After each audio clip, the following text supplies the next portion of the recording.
30, 20, retard. 5.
Well, well, well.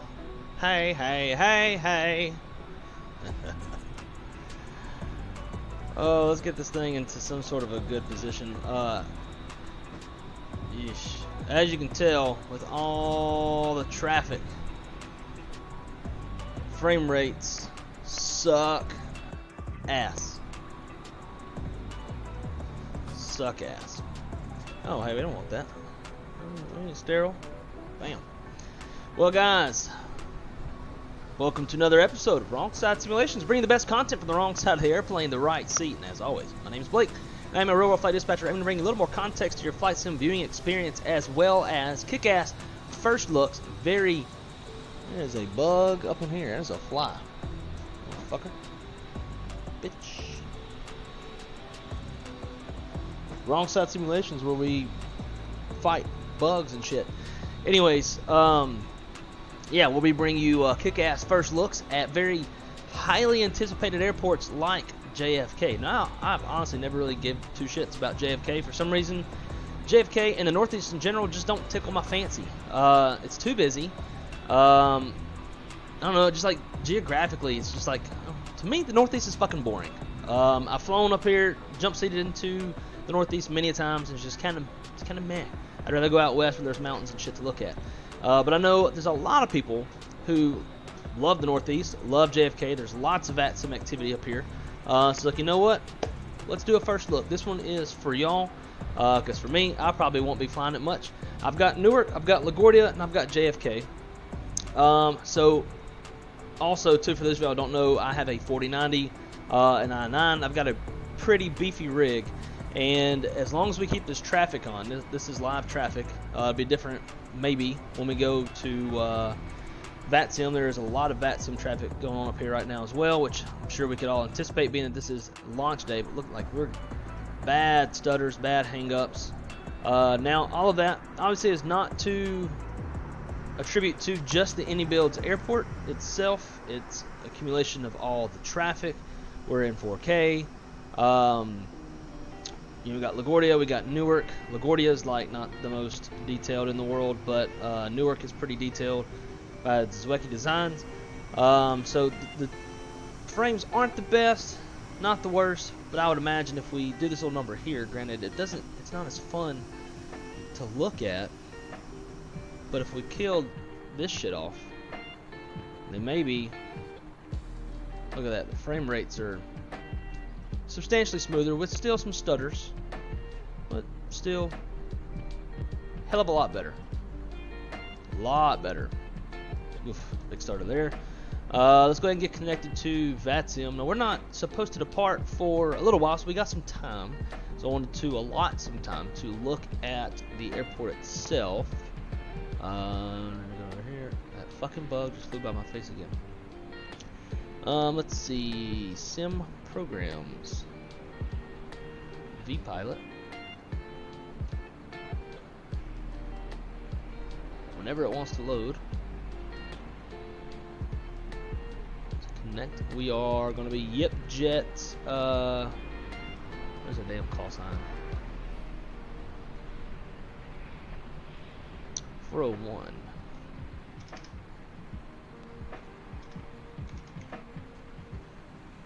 And we are a 737. Connect. Let's see what kind of folks pop up around us. There's the Velo. I figure we're going to see some activity up here. We got a Spiritual Wings down there. It does not fly into JFK in no light.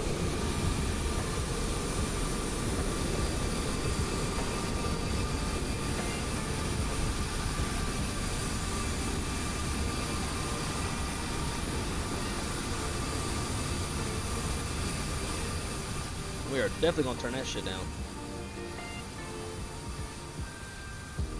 That's loud.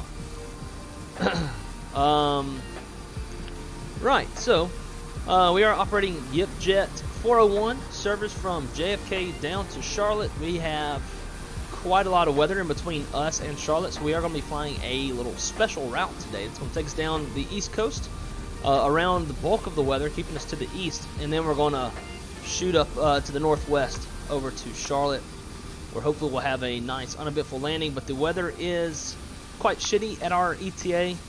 Calling for some pretty nasty stuff. Let's see, at our ETA, looking at a tempo from 20Z to 22Z. We're supposed to be landing around roughly 22Z or so. 2 statute miles, rain, thunderstorms, mist, and overcast 2,500 cumulonimbus clouds. Currently, they have some light rain with some towering cumulonimbus, lightning distant to the north, towering cumulonimbus overhead, and northeast and southeast, and distant to the south. A lot of convective activity going on down there, so we'll be flying into that. But before we do, we want to take a look at the airport. Let's say hey to everybody in the chat. My God, Dog Tag Gamer, what is going on, dude? Wes, welcome, great to see you. Will, great to see you as well, my friend. AJJ, what is up, dude? And thank you again so much for the selflessness and the kindness to provide a free copy of this to whoever wins the giveaway on Tuesday. Details for the giveaway are in the description below. All you have to do is join YipJETT with Newsky, so be one of our pilots and fly as much as humanly possible. And whoever has the most flights will win a free copy of this on Tuesday. Shaq will do the giveaway on his stream on Tuesday. So that is how you can join.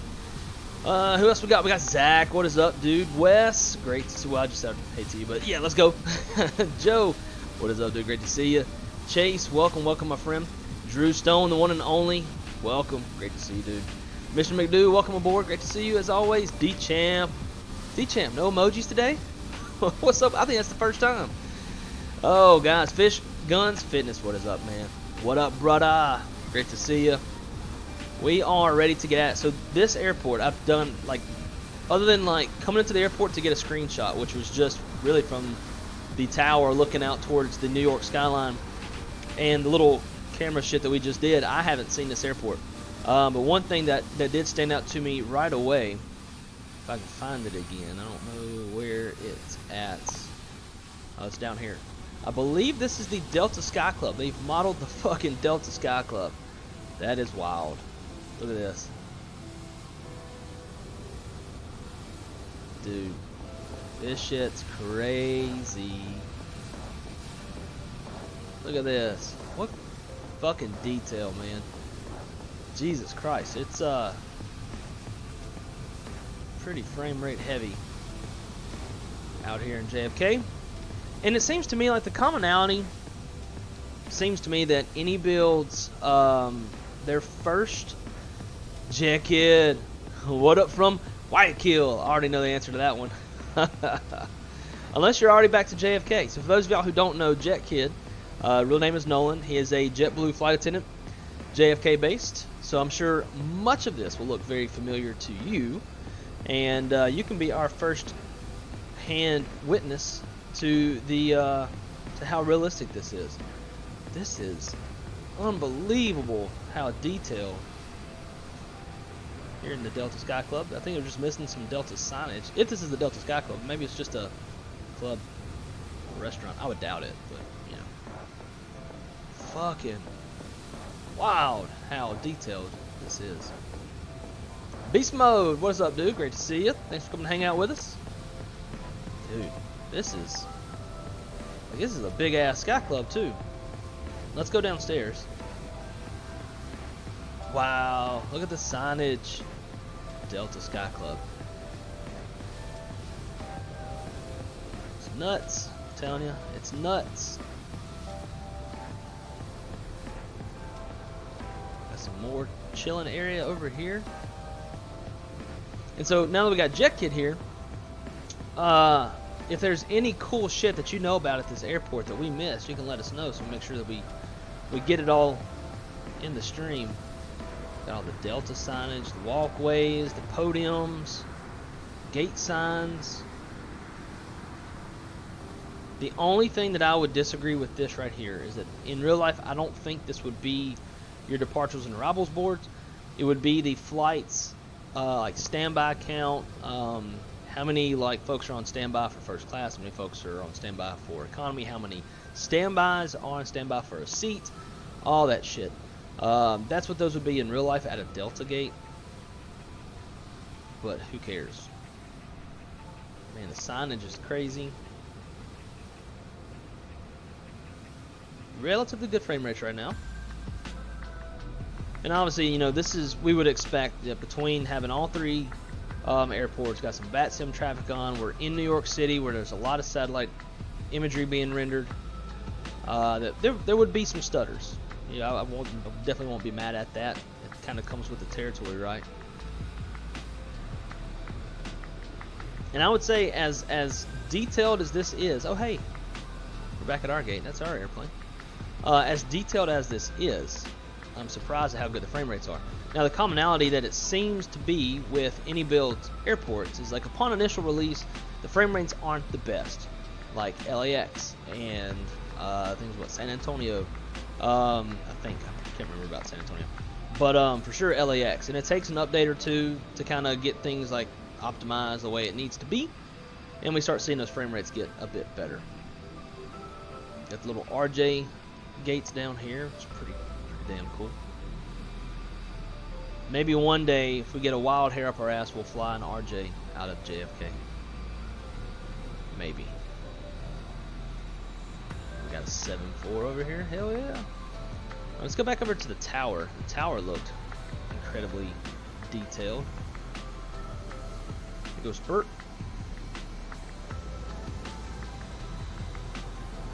Maybe they were diversion.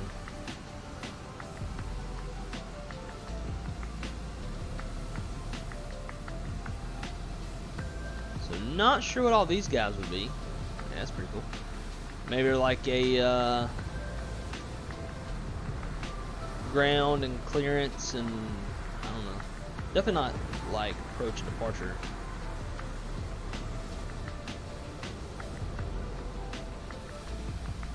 It's crazy.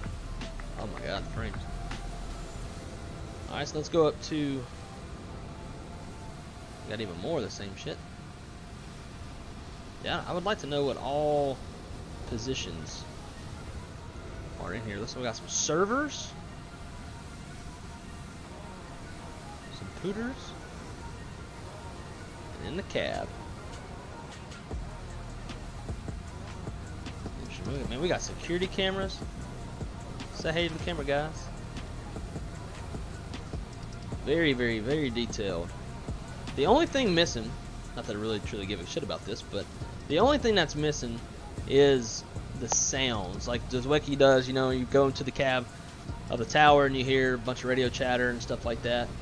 That's the only thing missing, which I don't think any of us truly, truly, truly care about that.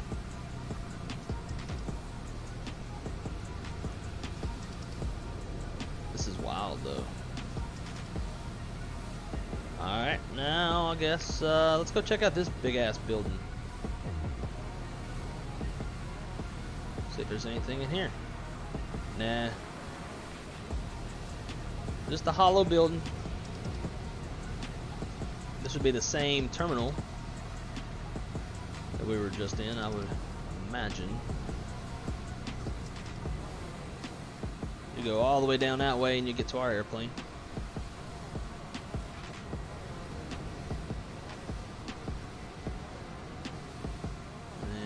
Just a dead end. Alright. Got the trains over here. Trains do move, as you can see. They're running away from us. So you can see the other one. Oh, there he is. Whoa, holy shit. Even inside the fucking train is modeled. Wow. That's next level shit. I don't know if there are any other trains that are modeled in Flight Sim, but wasn't expecting that one. On my PD. Bro, it might take forever going through this fucking airport.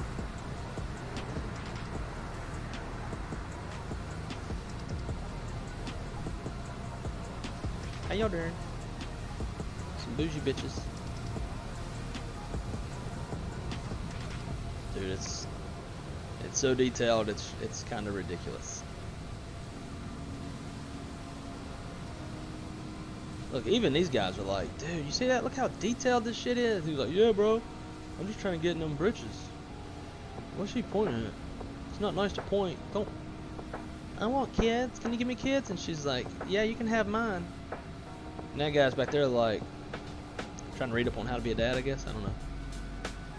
And then they're talking about coffee back there. Oh my god, does he have that double-edged coffee at the South Guy?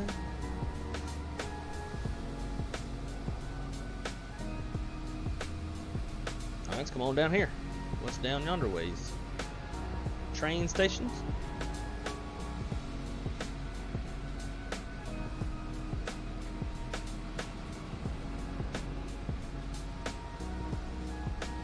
I'm kind of just waiting to see a train whoosh by.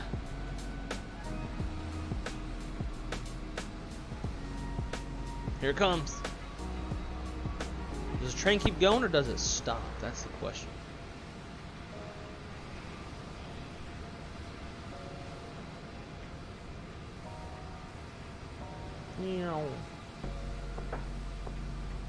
Oh, it actually stops. Wicked. All right, let's go change concourses. Can we stay on? Hey, we're on. Ish. That's pretty damn cool. Not even gonna lie. All right, what's in here? Is this that hotel?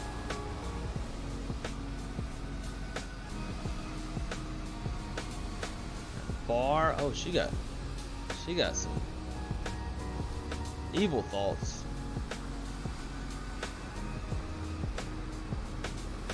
Wish I was having a good time like that guy. Shit. Got a pool. A little ball. I just saw them down. Damn, they got up here quick.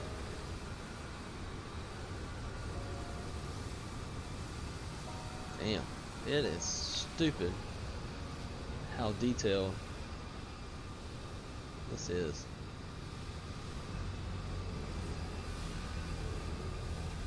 Now, question is there a modeled cockpit?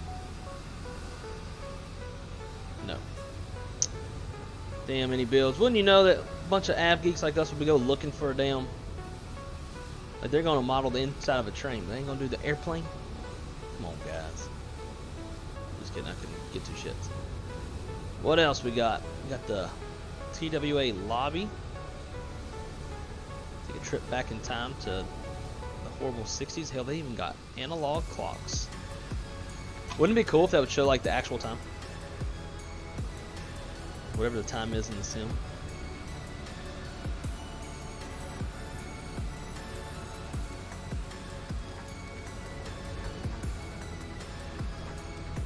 I guess this is where like all the lonely people go sit.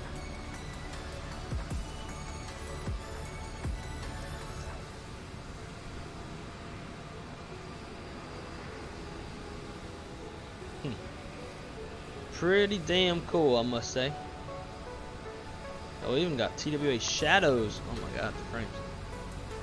Look at that.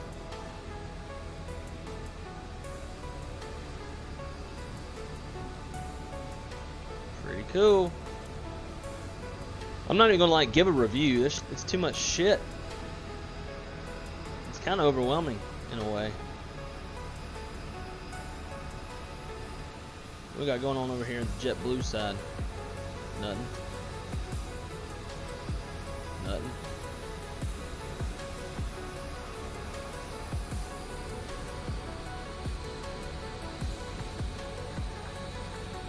So some of these airplanes are static. The airport does come with some static airplanes. I believe this one's, yeah, this is static. Looks pretty good. Nice ground textures, ground markings. That's all very important. That's probably more important than like the inside of a terminal. That's exactly what we're seeing out the cockpit windows. We look around. Overwhelming in the sense of if we were to try to like cover everything at this airport and review and give a detailed analysis and all that, like that would be it's overwhelming already just trying to like look around and catch everything. We're going to have to get to our airplane here pretty quick. We got a push time of like 5:45 in about 18 minutes. Yeah, the JetBlue hangar is pretty neato. Looks good. Very nicely modeled. I like the stuff on the inside. Now I'm curious if you'd be able to spawn an airplane in here. That's like one thing that no developer does. They don't make any spawn points inside cool shit like this. It'd be kind of cool to spawn from the inside of the hangar.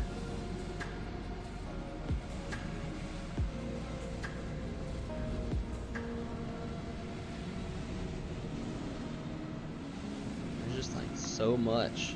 Now, I do kind of appreciate the fact that they didn't model every single damn terminal, because they would definitely be at our expense on the frame rates.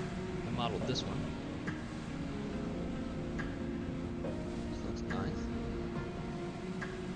And it's different too than the other one we were looking at. The other one just had like solid tile floors. This one's got some carpet. The lighting's a bit different. Excuse me, sir. What do you mean to?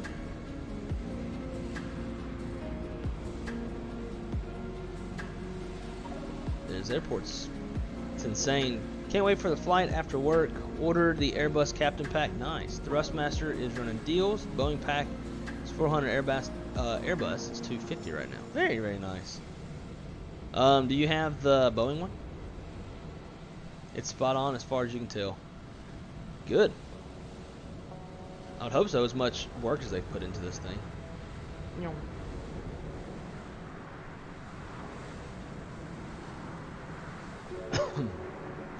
So the best part to me, and I say this every time we do a first look for airports that have it, but when you have these nice windows you can see through and there's lighting on the inside, it's very immersive when you pull up into a gate at night and you can see into the terminal. How about that terminal? This one looks model too. Jesus. Got the American logos on the jetways. They look like an eagle logo actually, like American Eagle. And we're not gonna be able to look at every damn thing apparently because there's so much stuff.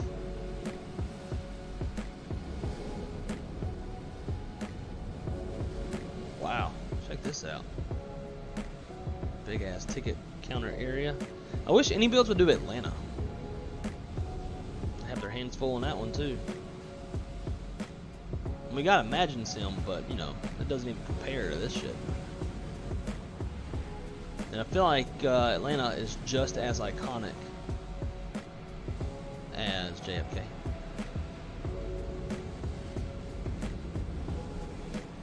Yo. That would have been good for a thumbnail. This guy's happy. It's great to see happy people. I think there's probably not enough of them in New York.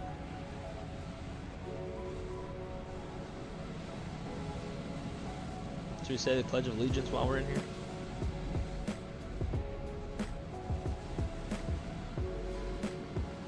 Dude, it's just... Look at this. They outdid themselves on this one. And again, I couldn't get two shits about JFK. I'm not a fan of the Northeast. It's just a very meh area to me. Maybe it's because I dispatch in real life and the Northeast is always a fucking problem and they're a pain in the ass. A real life standpoint, JFK's actually doesn't contribute all that much to it. I mean, their volume contributes to the issues, but JFK doesn't usually have the issues that LaGuardia and Newark have. As far as flow and flow control and ground delay and all that shit. And if Jay ever comes in here, EQ, he'll talk about how restrictive taking off out of LaGuardia is and the reroutes. I mean, there's just so much. And it's all predominantly volume driven issues. But the main issues seem to stem out of LaGuardia and JFK. So hopefully we didn't miss anything. It's time to get in the airplane and get her prepped because we're going to be getting late out of here if we don't get rolling. We are on VATSIM. I might not fly VATSIM in the essence of time. Probably just want to slow us down. It's almost a confusing ass airport. So before let's put our camera. Put us right here. Come on, frames. Let's do that. I have this little pushback camera. Oh, there he is. Jay must have had his ears burning. Jay, I was just talking about how much a pain in the ass the Northeast is.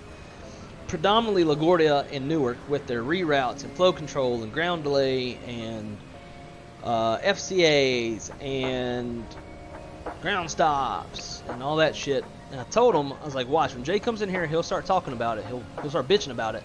I'm bitching about it too. Because I'm not the biggest fan of the Northeast. I usually wouldn't really care about JFK. But Inibuilds has completely outdone themselves on this one. It's very, very, very, very good. Alright, let's jump in the airplane. We've already got our fuel. We got our payload. We'll start getting those passengers boarded on packs.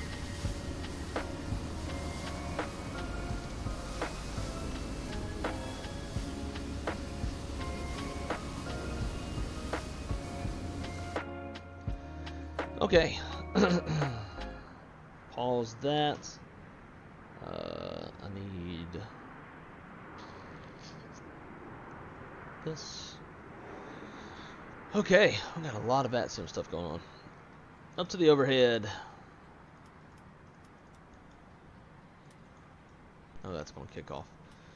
We'll go ahead and get the APU started because we're going to be needing that shortly. Got the fuel already, so we can get that on. Window heat. We're going to be cruising at, I think, 38,000. Let's go here, save to flights, view PDF, and yep, 380 on the cruise.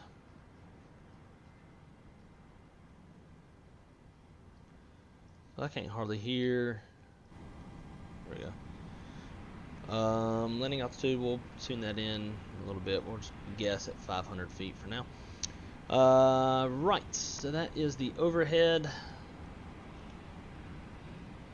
We'll get to that later. Let's go ahead and get the FMS going. FMC position init KJFK. Last position, drop that in there. KJFK.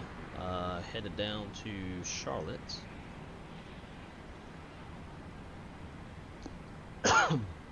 And we are YipJETT 401. I need to start remembering that. Runway, I wish we could get a PDC. Gonna plan for runway 13 right. We have an ATIS. Approach news, departing. They're departing runway 22 right. Interesting. Okay. So depart. 22 right. Guessing it would be the JFK-5 because we're doing an area departure to direct to Wavy. So we'll have to look at that. Route next. This is me JFK-5. Yeah, this is me vectors. So I'm going to go to Wavy. And guys, I won't be able to look at the chat for just a little bit. I want to make sure we get an on-time departure so we don't take any penalties with YipJETT. MJ is our next one. Then we are on the J174 to Norfolk,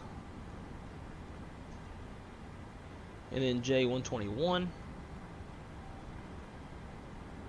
And from there, we're going to go to Bartle, on the arrival.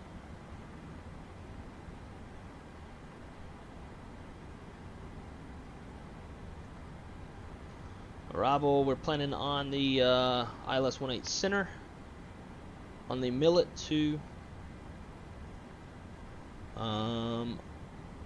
Oakney transition. We'll go Jetco for the approach. Legs, look for any discons. Got it. Vector, sweet. Activate, climb, 380. See, init, we got a 0 fuel weight. Reserve fuel is 3.0. Cost index 21. We might be bumping that up later down the road. Winds 221 at 46. And our outside air temp is minus 60. Execute M1 limits. Let's go. Let's flex 58. Just shooting from the hip. Climb 1, take off, flaps 15. 23.8 on the CG gives us V speeds of 24, 24, 27. Alright, 27's going in. Let's look at the departure of JFK-5.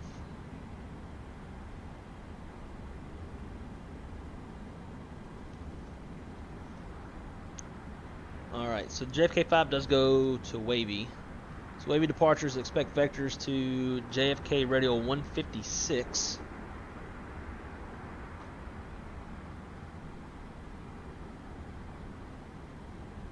So basically, we'll depart and then turn heading 156 and probably get direct Wavy. Off 22 right, we'll climb to a heading of 224.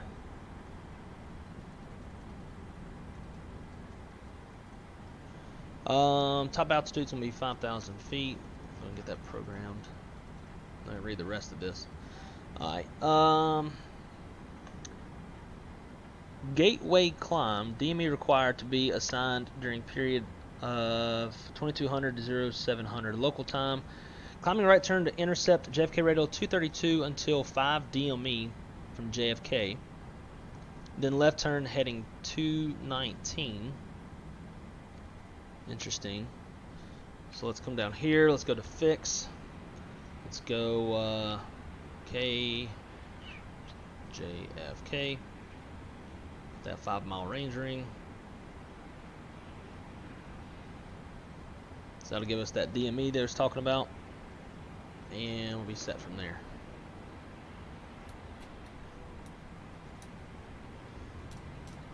We have center tank fuel, just barely.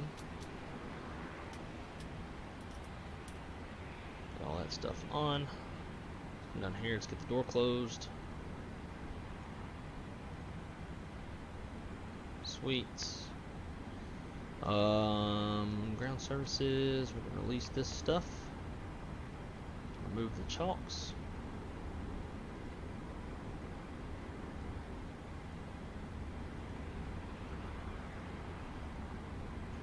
Okay, now we need to tune up the radios and get clearance. PDC would be fucking great right now. Alrighty, so first we've got ground, tower, approach, and center. So ground is going to be 21.9.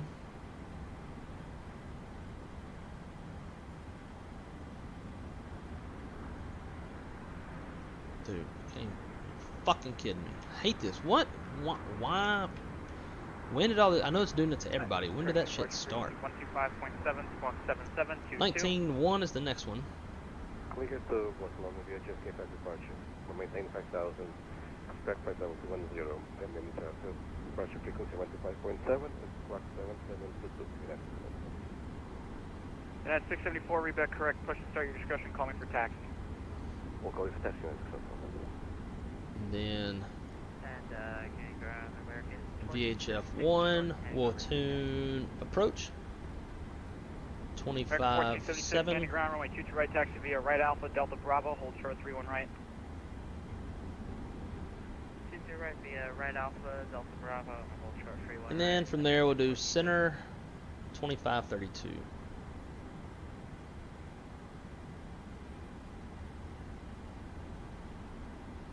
Kennedy ground on region 1950. Alright.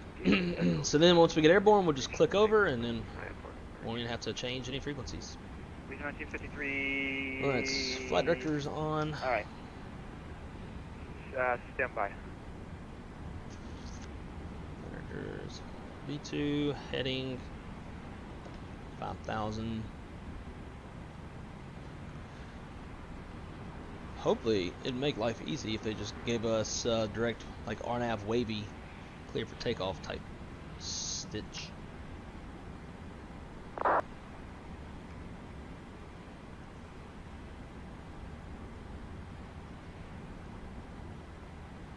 I don't think this guy's doing PDCs. Giant 8654, are you voice?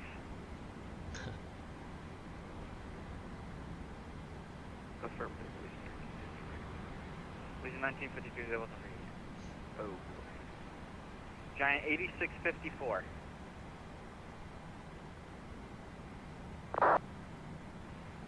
Giant 8654, if you are voice, please respond in text. I would imagine that's why he's texting. Kennedy ground on just 44 heavy. Sorry for the delay, but we're ready for a taxi now, sir.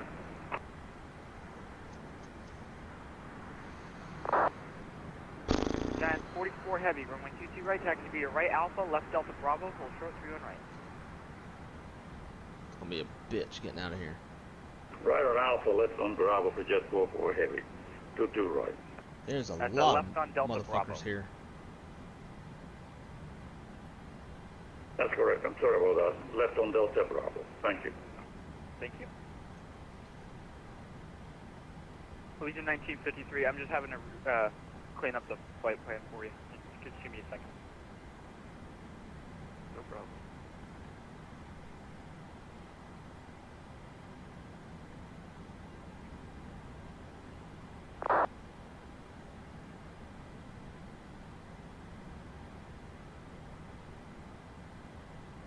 JFK ground. YipJETT 401. Like to get in line for clearance down to Charlotte.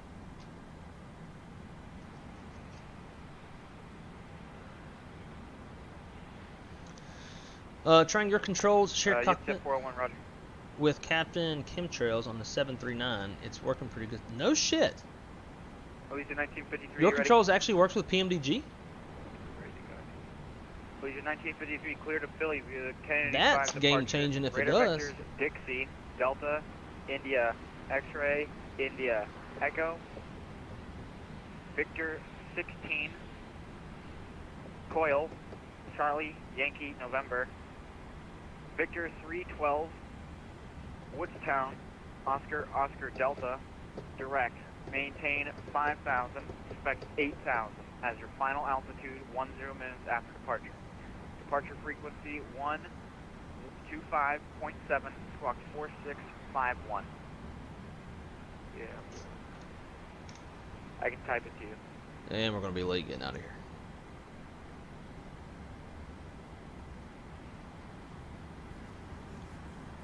Supposed to be out 1 minute ago.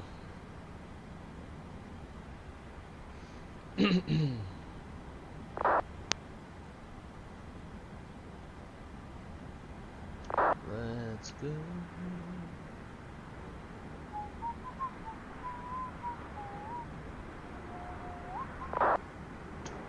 Damn. All right.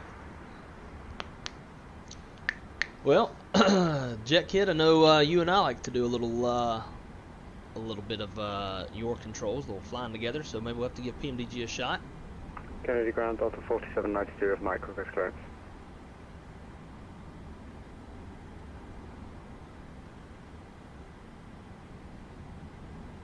If I can't get a clearance in like the next 5 minutes, I'm bouncing off that sim and fucking. I don't have time for this shit. So the 4793, roger.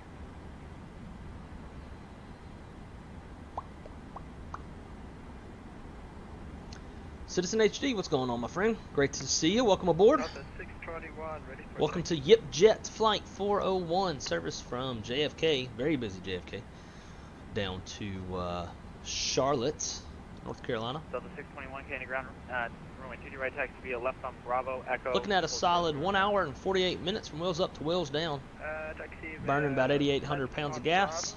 We are carrying an alternate of Atlanta because the weather is gross in Charlotte. Kennedy ground, emergency 214, information, Mike, request up on 3.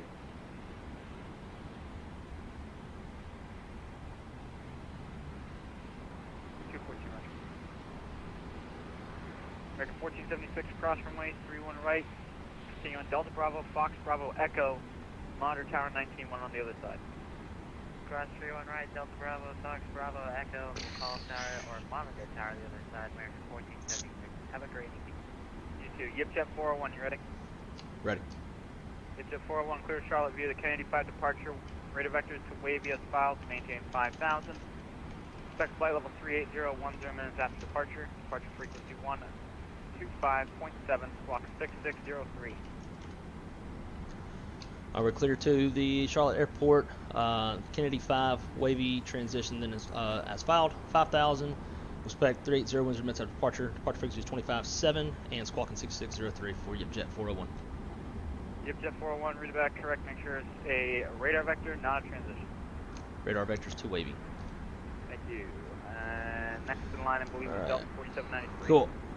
We're up. Delta 4793 clear to MROC via the Kennedy 5 departure. Radar vectors wavy as That's a filed. long flight. Alright, 6603. Level 320, 10 minutes after departure. Departure frequency 125.7, squawk 2756. Clear to MROC Kennedy 5 departure, radar vectors to wavy, climb 5,000, expect 320, squawk 2756, departure on 25.7, Delta 4793. 4793, read back correct. Push your discretion, call me to taxi. Push discretion, call taxi, Delta 4793. Kennedy ground, good afternoon, Victor Papa Charlie Papa Alpha information, Mike clearance is correct. CPCPA, you're number 2. 214, you ready? Ready. I'm never gonna be able to fucking push. 14 cleared to Tango Kilo, Papa Kilo Airport via Kennedy, 5 departure. Red vectors to ship as filed, maintain 5,000, expect 35 and 10. Departure frequency 125.7, squawk 2670. Clear destination jet, Kennedy 5 departure, direct to ship, 5,000, departure frequency 1257, squawk 2670. Mega 214, read back correct. Push this at your discretion, call me the boogie.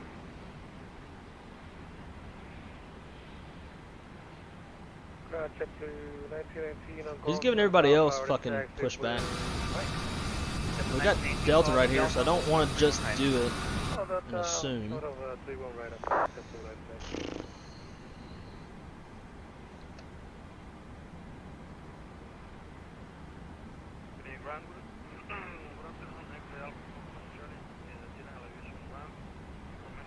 Nah, dude.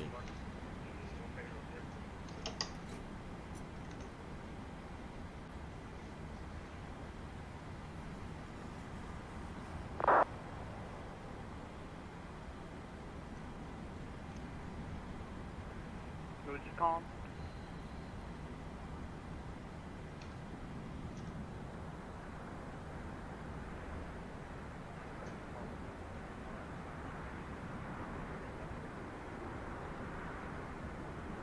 Spark 1691 on request, stand by.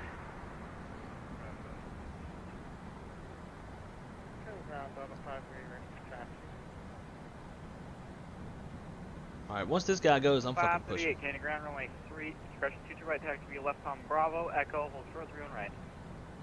Left on Bravo, Echo, hold short 31 right. Ground JetBlue 102 with Mike, IFR to Buffalo. And we got, just counting in JFK right now. 1, 2, 1, 2, 3, 4, 5, 6, 7, 8, 9, 10, 11, 12, 13, 14, 15, 16, 17, 18, 19, 20, 21, 22, 23, 20, 24 airplanes on the fucking ground. 25 airplanes on the ground in JFK. Bravo, Echo, hold short, Q1 right now. Delta 621, cross 3 and right, monitor tower 19. Departure checks completed. Bypass is started. Goodbye, JetBlue 1918, same with you, cross 3 and right, monitor tower 19-1 on the other side, good day. We'll cross 3-1 right, we'll monitor tower JetBlue 1919. Victor Papa Charlie Papa Alpha, you ready? On request, Victor Papa Charlie Papa Alpha, you ready? Ready. Victor Papa Charlie Papa Alpha, cleared to Tango Kilo Papa Kilo Airport via the Kennedy 5 departure, rate of vectors, ship as filed, maintain 5,000, expect 39 and 10. Departure on 125.7, squawk 3035. Dude, Clear why is destination, Kennedy 5 departure, radar vector ship. fucking GSX gotta take so damn long? 390 and 10, squawk 3035. They need to make it where you, like, it knows how long until you depart, based off your sim brief, and then, like, be ready to go at that time. Let's go. There's left. Don't respond unless I call you. JetBlue 102. All engines clear. 91 and a half. Being fixed. Anyone else? American 312. 3122. I'll just get you out of the way. American 3122 cleared to Boston via the Kennedy 5 departure. Radar vectors merit as filed. Maintain 5,000. Expect flight level 21010 minutes after departure. Alright, we're going to do a single engine taxi with all this traffic we got. It might take us a minute to get to the damn runway. So we're just going to roll one, save some gas. It was American 312, not 3122, and I got cleared to Boston as filed via the Kennedy departure. Climb maintain 5,000, expect 21010 minutes after departure. And then I need a departure frequency and swap code, sorry. Okay. We're going to fix your call sign first. It's 3122 on my screen, and when you send me a message, when you talk, it shows as 3122. You must have added another 2 somewhere.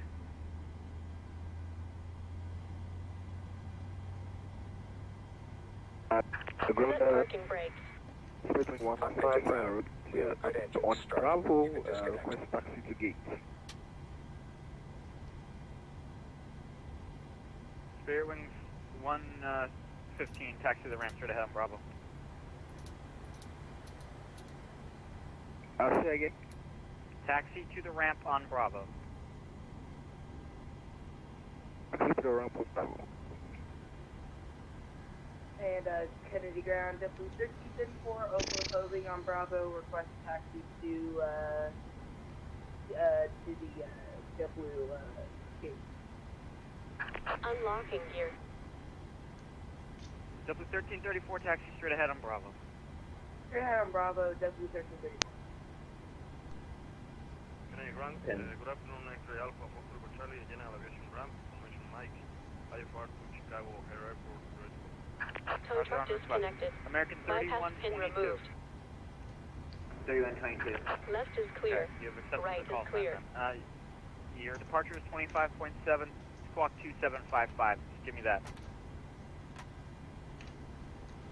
First frequency 125.7, squawk 2755, American 3122.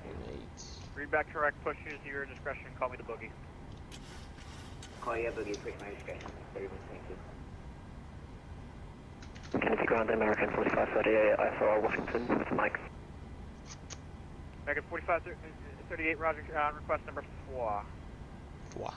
X-Ray Alpha Fox Echo Charlie, on request standby, number 3. 102, your number 2. Spark 1691, your number 1. Ground UPS 91 Heavy would like to be number 5, information nighttime part of Boston. Number 5 is your ticket.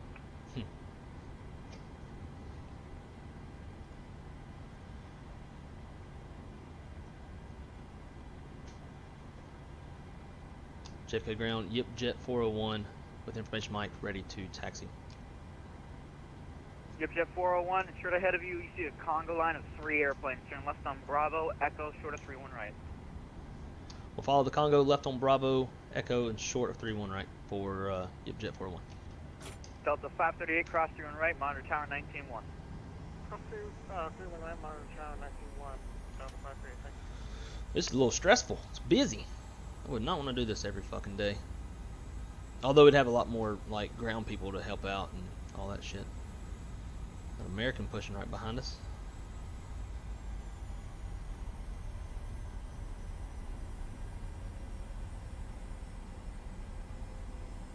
Spark 1691, but just in your PDC, the 2 things I need you to look at are your route has changed and your final altitude. Alright, It's not excessively different, you're just missing a... Alright, so we're clear on the right, Me too, but I think mine was a little bit more dangerous. clear on the left. Kennedy Ground, good evening, Delta 256, would like to open I-5 to Boston. Delta 256, clearance on request standby number 5. Ground, just 44 Heavy, we're on Delta Bravo, and we have a request. I don't have the update on the airport. Can we use Charlie and take off from there? Can you turn right on Charlie, then a left on Echo? We can turn right on Charlie right now and hold short runway 21 for departure from there. I don't have an update on the airport. Just 44 Heavy, yeah, that's fine. Right on Charlie, runway, and monitor tower 19-1. Okay, we'll do that. Thank you for your help. What that was about. Thank you. No problem, have a good day. Ground, Spark 1691. Yes, sir. I was looking at my route, you have it, the last part of it for the arrival, the Victor 374. What is that for?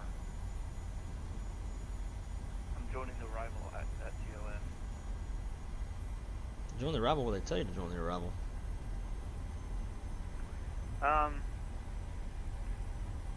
I'm just going to tell you right now, the way that the root strings put out is just that way. If that's how it is on your system, that's fine. Okay, Roger. Frame rate's pretty good from here. I know my routes It's not as bad when you're like panning around all the time. Believe me, the FAA is kind of stupid when it comes to this stuff sometimes. They're all I mean, they're my boss, I can say that. They ain't my boss, I can say whatever I want to them. United 674 cross through and right. And double check your transponder, your just subtract 1, 7722. Cross 31 right and 6 transponder. Thanks for that. That's cool. No problem. Once you do that, monitor tower 19-1. Yeah, we'll monitor tower. Thank you. That's cool. No problem. Now stop at 802, ready to go. Bravo, Echo. Hold short. Kennedy Tower Echo, question I for clearing. Flight level 280, S5, information Micah. Yeah, I'll call you back. Southwest 802, taxi, runway 22 right, taxi via left on Bravo, Echo, and cross 22 right, correction, cross the run right at Echo. Runway 22 right, left on Bravo, Echo, and a DCAT, you say cross 22 right or hold short? I'm sorry, I meant cross the run right at Echo. Cross 1, I'm sorry, what was that number? 3-1 right, dude. 31, 3-1 right. Got you, 3-1. Cross runway 3-1 and Echo, Southwest 802. Got a 4793 ready taxi.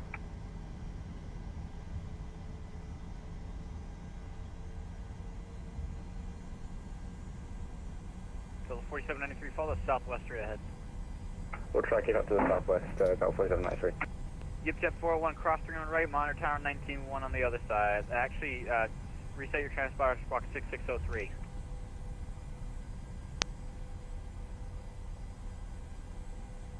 (6603) for JetBlue or YipJETT 401.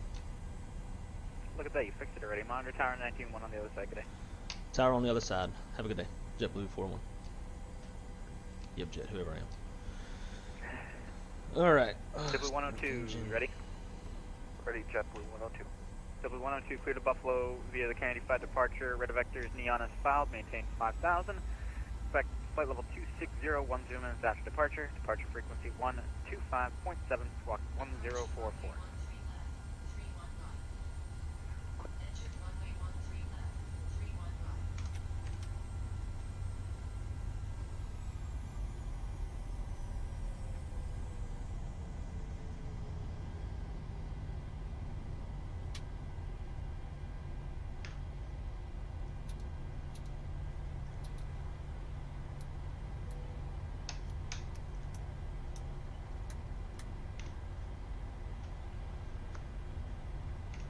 Flight control.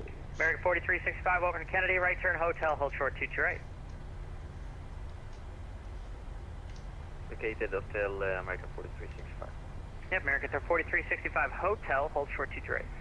Hotel hold short 22 right, American 4365.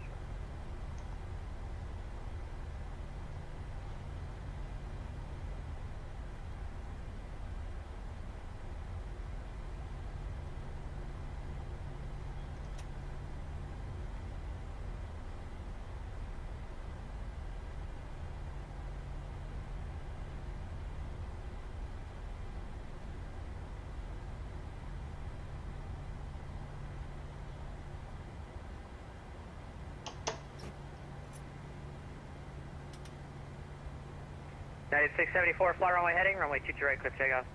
Runway heading for the right, clear takeoff. That's cool.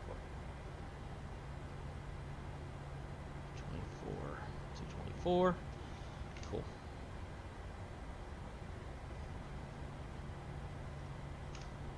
Can't have a very good afternoon, let you know, Juliet. I think double job instead. Frontier 9, Juliet Heavy, Kennedy Tower, good evening. Your number 2 following an A320 on short final, wind 18017, runway 22 left, clear to land. Clear to land, Virgin 9, Juliet Heavy. YipJETT 401, Kennedy Tower, good evening, runway 22 right, line up wait. Line of wait, runway 22 right for YipJETT 401. Got the call sign right that time. Alright, lights. camera. Action.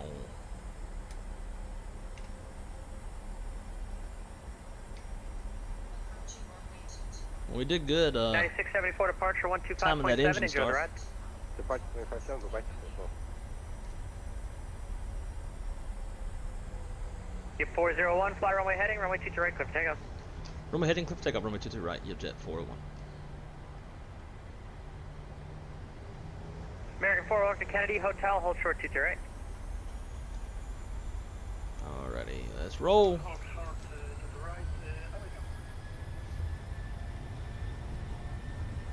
Airspeed's alive. Traffic down there looks like he's holding. 80 knots.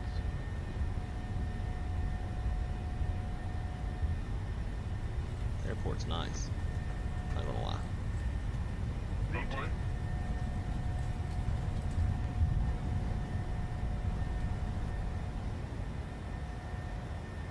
Positive rate of climb. You're up. Heading. No, guess we gotta get above 400 American feet. 4365, cross 22 right, make the right turn onto Bravo to the ramp, monitor ground 1-1.9. 1-1.9, cross via tail runway 22 right and right, Hotel Bravo to the left, Hotel Bravo to the ramp, American 4365, goodbye. Right turn on Bravo, right turn on Bravo. Right turn on Bravo, American 4365. YipJet 401, departure 125.7, enjoy the ride. Over to departure, YipJet 401, have a great day. American 4, cross 22 right on hotel, right turn Alrighty. Bravo behind company, monitor ground. Connect New York Center 125.32, good day. Roger, going to center. Good day, sir. Yes, go for heavy. Flaps 5. Departure, YipJet 401. It's with you at 2.3 for 5,000 on 224 heading.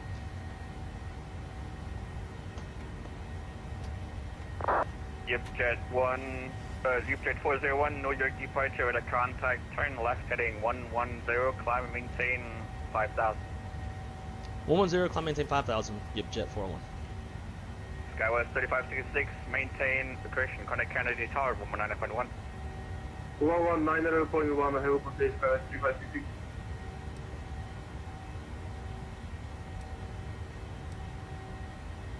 There's Wavy out there.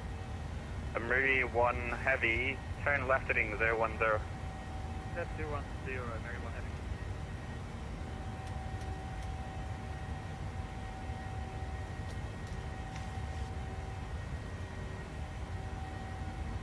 It's an odd heading, but maybe it's for some spacing or something.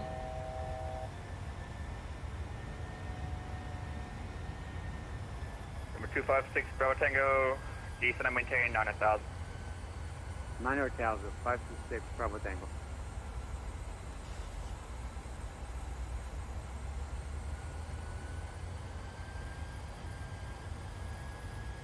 New York approach, hello, American 1236, inbound Cameron, checking in. Alright, gears up. American 1336, New York Flaps approach, retracted, hello. no lights. Auto brakes off. Depart, semi. We're in Delta business. 2112, descend and maintain 4,000.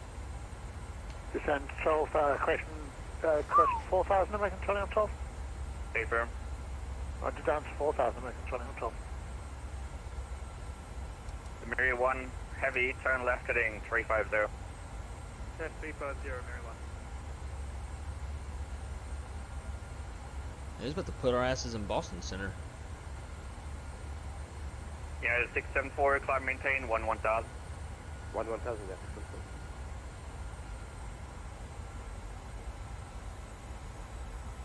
Mary 1, change of plans, a turn right heading 060. Right 060, Mary 1. Approach, good evening, Lufthansa 166, descending 12,000. Lufthansa 66, New York approach, hello, expect ILS to the left, November is current, Kennedy altimeter 284. Alright, for November, expect ILS to the left and KNH 291.84. Giant, Great American 1236, depart Cameron heading 040, 8 is November is current, expect ILS to the left.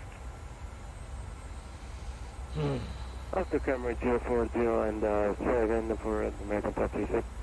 American 1236, expect ILS to the left approach. Expect to the left approach, 1236.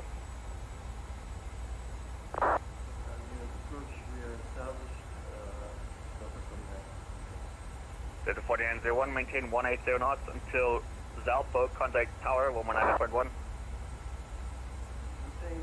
180 knots until Zalpo, contact tower. Say again, tower, please.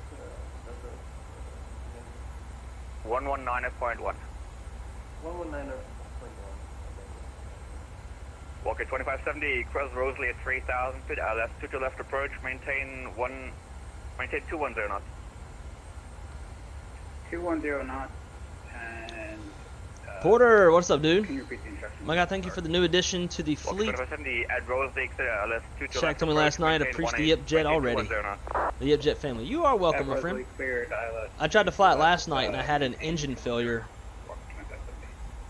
YipJETT 401, proceed direct wavy, climb maintain 12000. Direct wavy, climb maintain 1000. YipJETT 401. 12,000. 12,000 for YipJETT 401. 12, okay. I hate it when I do that. I don't know why. Left heading 310. Left 310, Mary 1. Direct wavy. Approach Walker 2570. Walker 2570, Rosalie at 3000. 3000, thank you, that's us. And...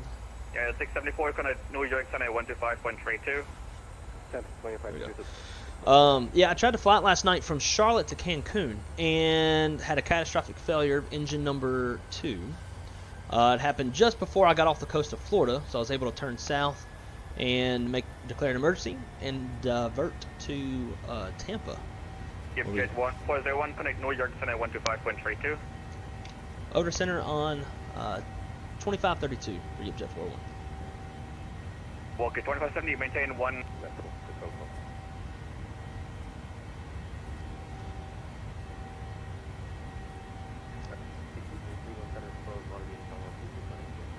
Oh, I cannot hear that guy.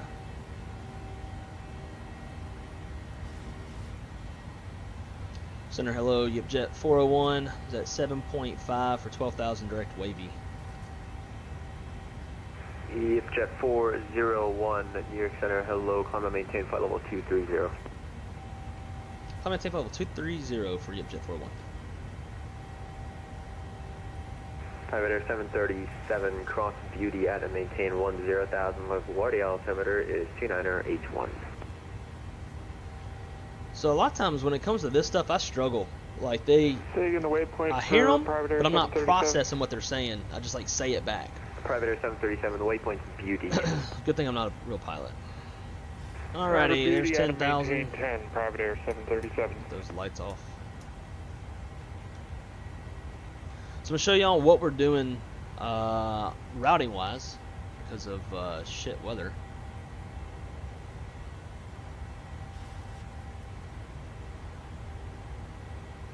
So here's our route, here's the weather. So the pref route kind of goes straight. It's quite a bit more direct, but it goes through all this stuff. So chose to run off the coast and avoid most of this shit, and then we'll have to deal with it when we get clear close. direct Recky. Direct York Eastern 445.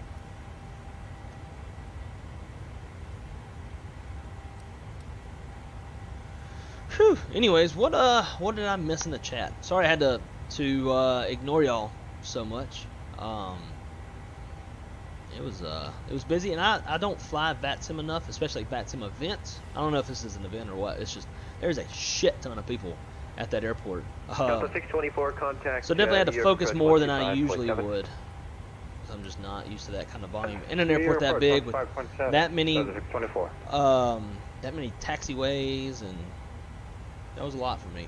Allegiant 1953, climb to maintain flight level 230. I'm gonna have to go cry later on. Climb maintain. I'm such a wuss. But anyways, guys, welcome. Thank y'all again for your patience, for hanging out, for being such a kick-ass, awesome community. So 674, contact Boston Center 134.7. that airport we're just looking at, the Inibuilds John F. Kennedy Airport is going to be given away on Tuesday. Details on how to apply for the giveaway or how to win the giveaway are in the description below, along with all the links that are needed. So to win a free copy of JFK, all you have to do is join YipJet Airways on the Newsky app. So link to Newsky is in there first. You can sign up there if you're not already signed up. Then a link to our page. 445. We have a Nordo aircraft about 10 miles ahead. For now, amend altitude, maintain 15,000. Maintain 15,000, Houston 445. When the controller says that dude's call sign, it sounds like YipJet, and then the guy says back, and it sounds nothing like what the controller says. It's weird. Anyways, so yeah, so then the second link will take you to the YipJet Airways page within Newsky. You can join the airline there, and then the winner will be whoever flies the most flights. 401, nothing further for you. Monitor Intercom 122.8. Over to Intercom 22.8. Have a great night. YipJet 401. Yeah, I guess we're out of airspace by then. Well, we still, we're not out of his airspace until Yazoo. I guess he just wants to get rid of us. I'm okay with that. Makes it easier to talk to y'all. For sure. York United 1779, coming out of Romeo Foxtrot of Alpha, ready taxi.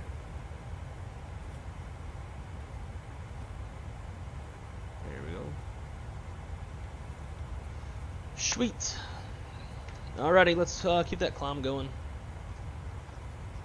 Up to our final of 38.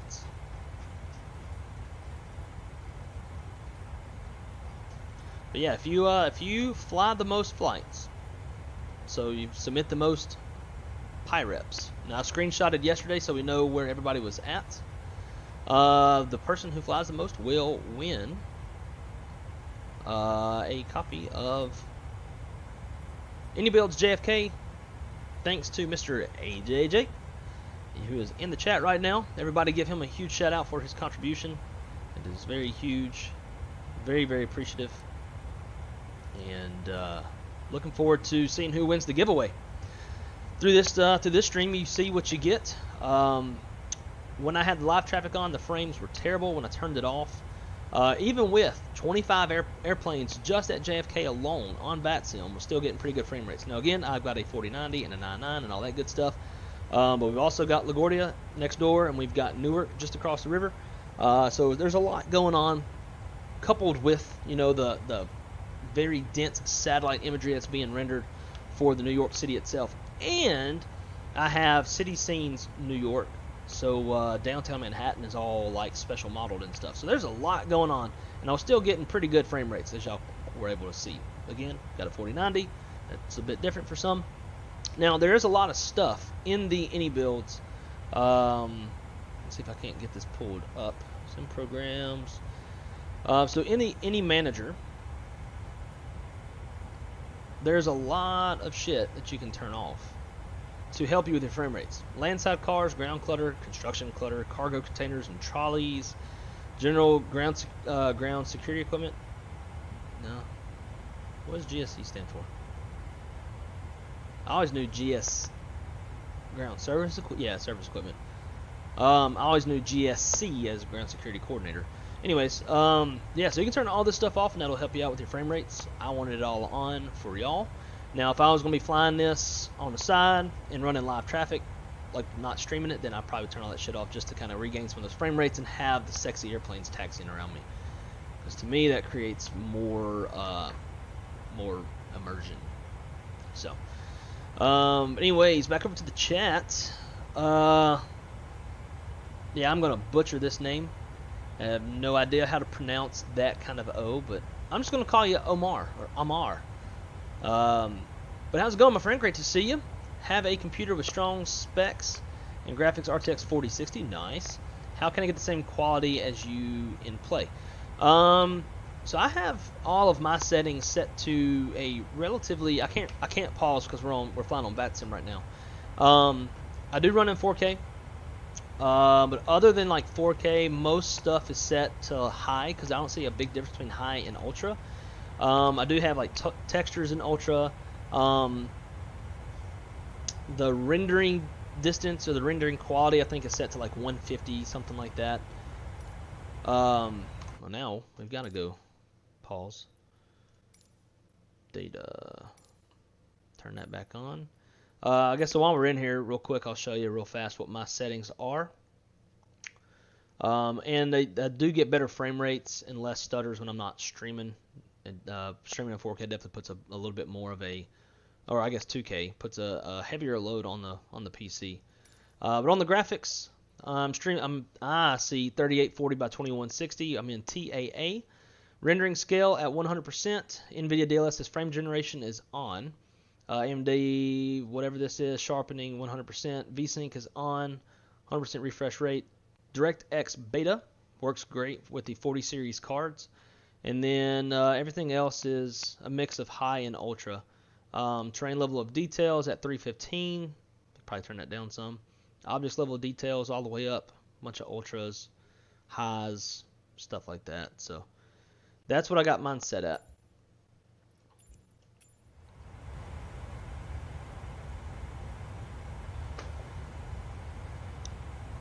Captain Eli with the usual message. Jesus loves us. God bless everyone. Amen. Hallelujah. Yeah, ground service equipment. Took me a minute to figure that dumb shit out. It's part of my slow ass brain. So real quick, let's pull up Newsky. Let's see how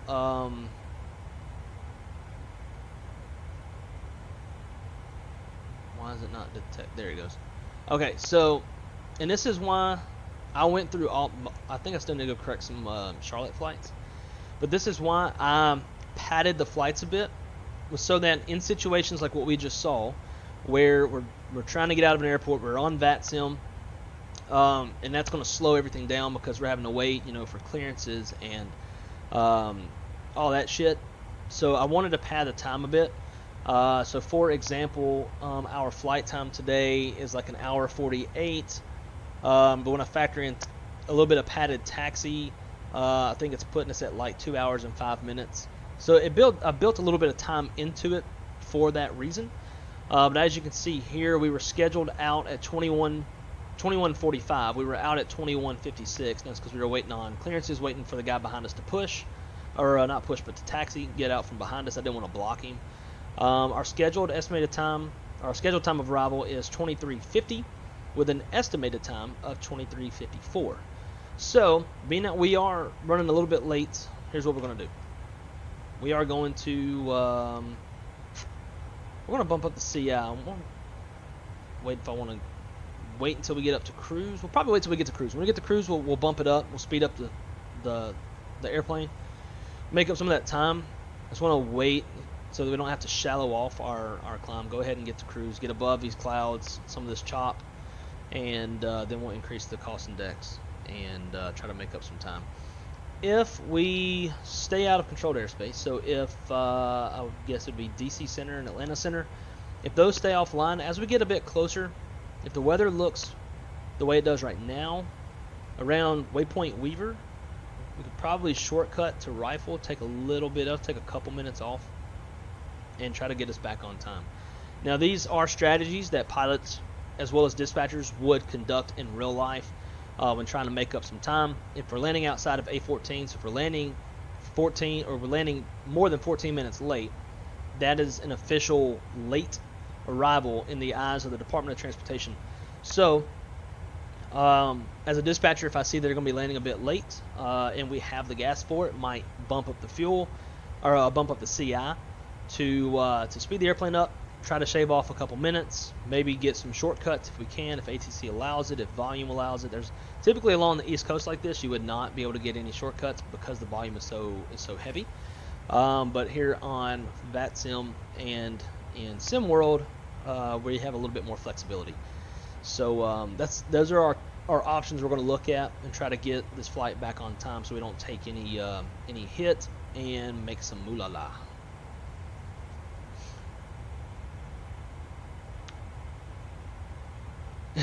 Wes, I noticed that too, dude. Yeah, we were rotating like before we even got outside the displaced threshold. I thought that was pretty wild. Yeah, I was like, whoa, we're not even like on the runway. We're already pulling up. So.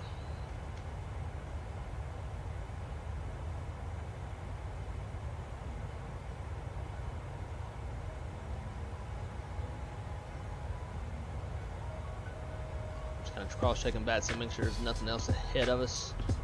I don't think so. We're looking good right now.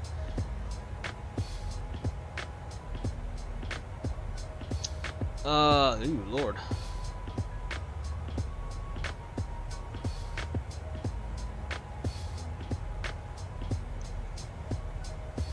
Let's see.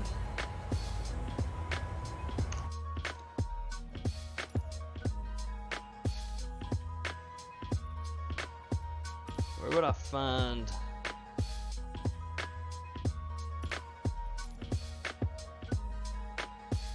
Where would language be?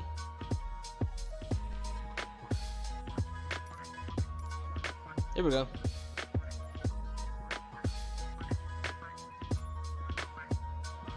Oh shit. Sorry. Sorry, Mar. I have to reset the game for it to take effect. So I won't be able to show you now. Amar, if you send me a message in Discord, my Discord is in the description below. Wes or I don't know if Drew's here. Wes or Zach, if any of y'all could, or Drew, if y'all could get the if you could get my Discord and put it in here for Amar. Amar, shoot me a DM, and after the stream, I will change it and go take screenshots and send them to you. Shaq, what's up, dude? So, missed a really good look at the new JFK airport. It's incredibly detailed. It's kind of stupid how detailed it is. And then we had like 25 aircraft on the ground in JFK, so it took us a fucking hot minute to get out. But we are finally on our way. We just got outside of New York airspace. We are abeam Atlantic City right now, so we still got a hot ways to go. But other than that, you know, we didn't miss a whole lot. Not a single controller yet has asked me what my call sign is, because I put in the sim brief profile for the airplanes remark/call sign YipJETT. So thus far, not a single person has asked me what the call sign is. So I think that method is definitely working. And again, for everybody flying YipJETT, if you fly on VATSIM, I've built into the SimBrief profiles, if you use the SimBrief functionality within Newsky, it will automatically have that remark in there for you. So when you file your flight plan, the controllers should be able to see it and not have to keep asking you, what's your call sign? Say call sign? What was I about to do? Oh yeah, Discord.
Hopefully the girlfriend's not on her way home anytime soon, because I'm going to be on here for a minute.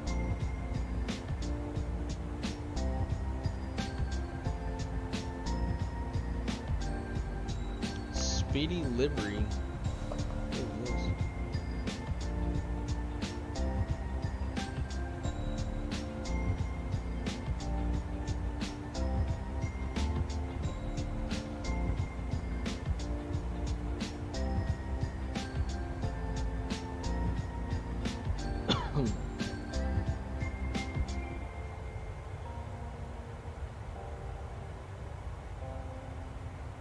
Damn, Shaq. I'm looking at the Marine livery. That is fucking dope, dude. Dope. I love that. Super cool. Especially since my great grandpa was there. Super duper dope.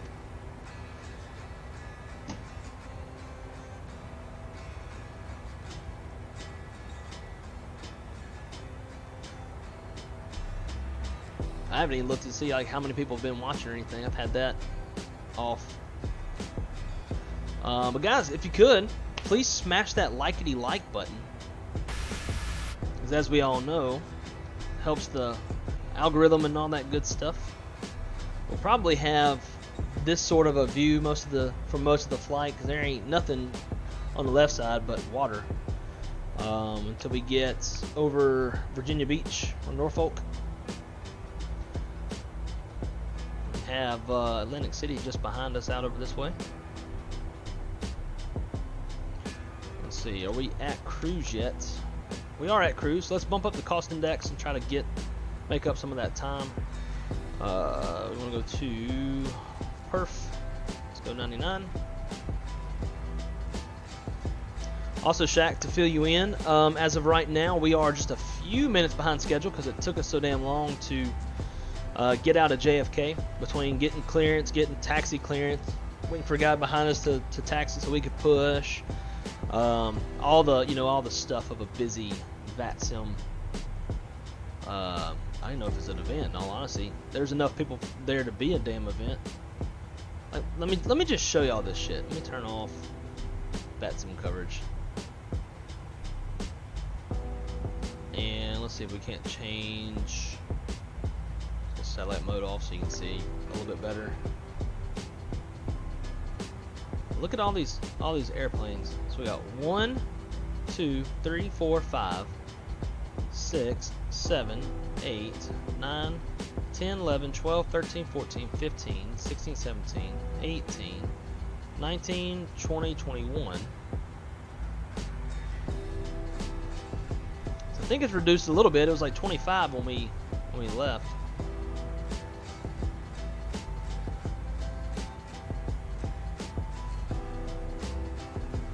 Yeah, it was busy, hella busy.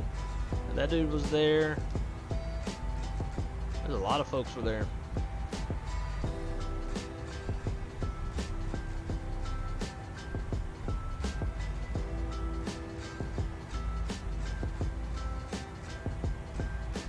But anyway, we're finally out.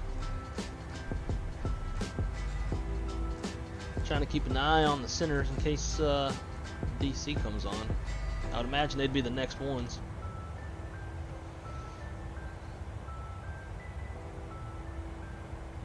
So how many of y'all in here have not signed up with YipJETT?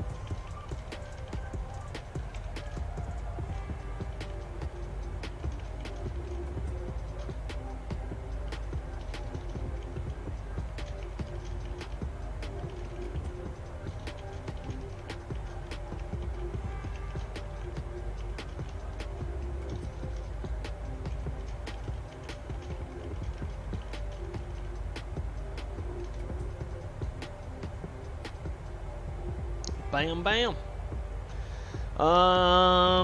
Joe, what you waiting for, dude? I mean, you don't have to. I'm not gonna like push you to do something you don't want to do. We want pilots that want to fly. It doesn't hurt, nor does it help if somebody, like if a pilot signs up and then doesn't fly, doesn't do anything. But absolutely wouldn't want you to do something you don't want to do. But it's a hell of a lot of fun. Hell of a lot of fun. The amount of like just traffic over the past couple days with YipJet in general has been crazy. Like, I woke up to an asinine amount of Discord notifications today. It was really cool. I think I put a YipJet Discord link in the description. Jet page, Newsky guide. No, I did not. Let me do that. It would make a lot of sense. Invite peoples.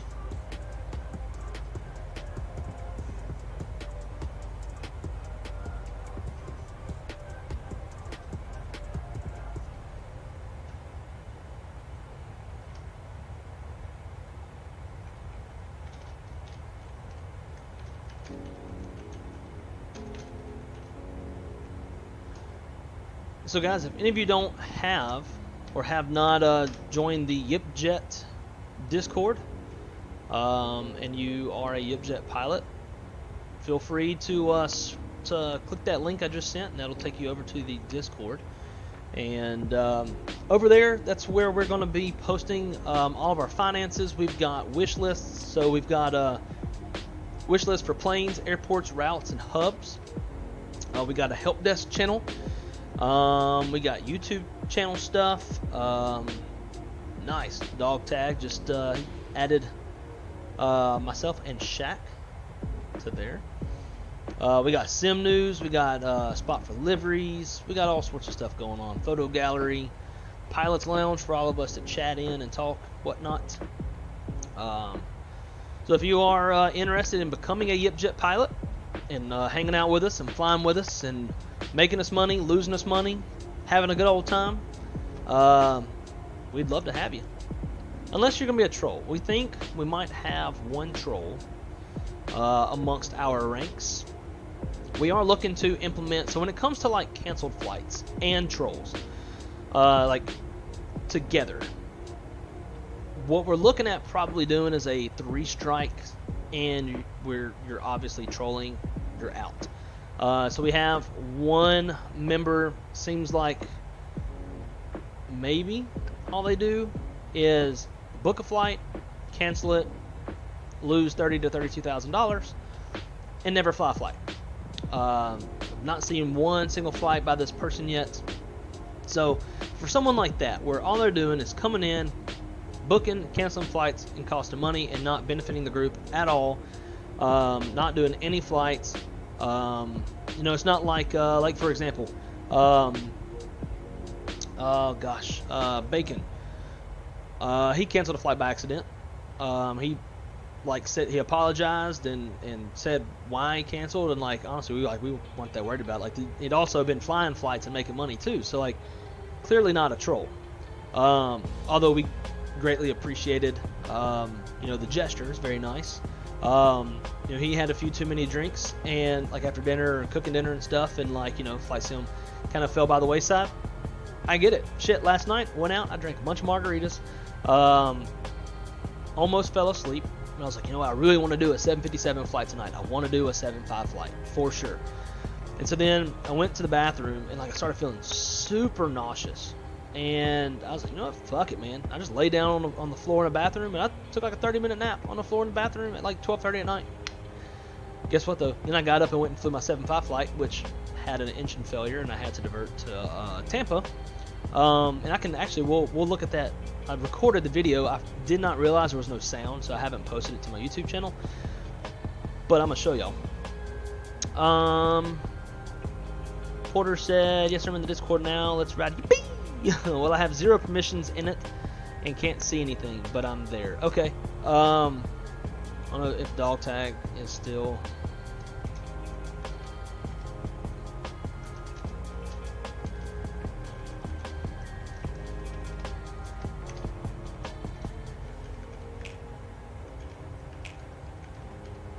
I think you're like the second person I've heard of that's had that issue.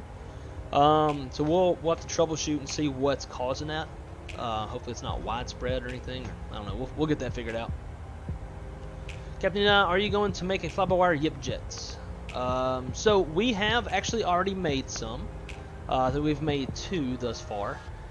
And when we do need y'all's help, again, this is a community-driven airline. So as things happen in the community, let us know. So we've made 2 Neos, 2 320 Neos, and if by some chance that both of them are both booked and being flown and you can't fly one, let us know. We can always lease another one. We don't ever want there to be an issue where there's no airplanes for somebody to fly. And if someone is just super hell-bent on having flying a 320 Neo, we can definitely add one.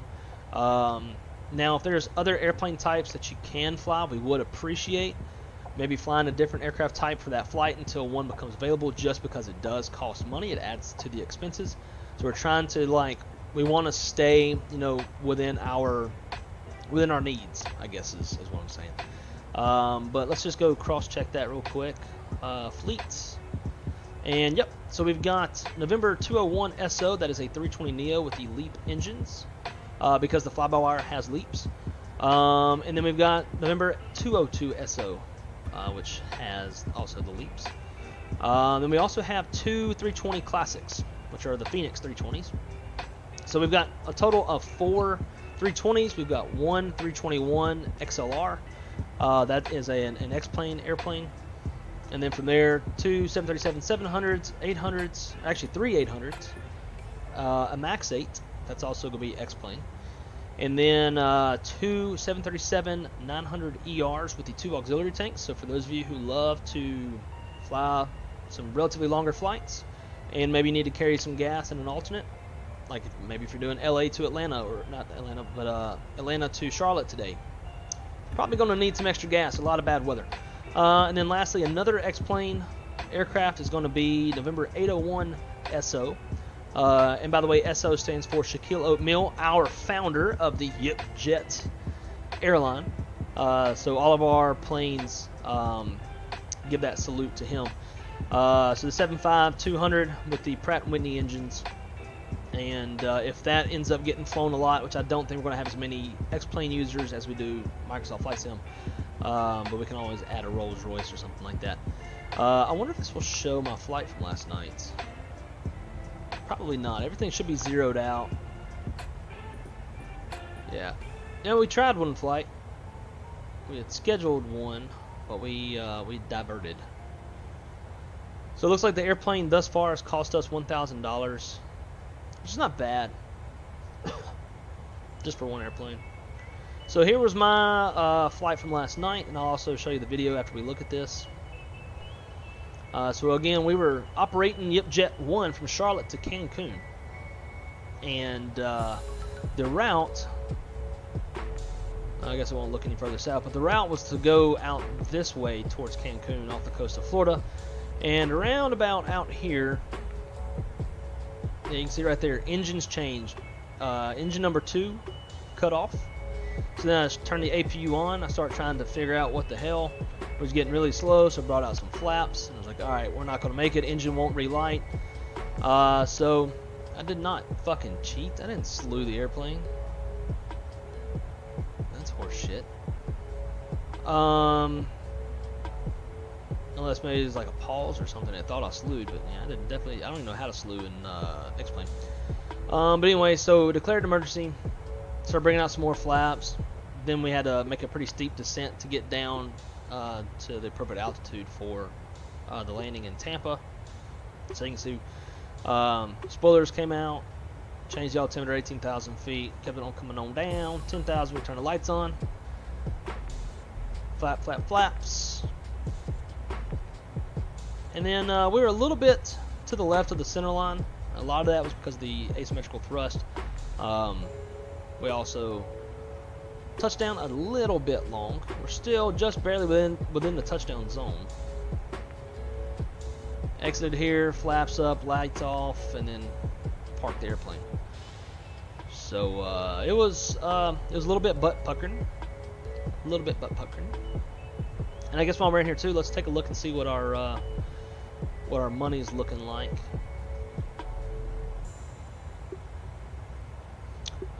So for some reason, it allowed me to remove, and Callie, you're going to be happy about this. It allowed me to remove, and yours is the only one I've seen this do this, but it let me remove your expensive airplane yesterday, or the expensive flight, negative 159, 159,000.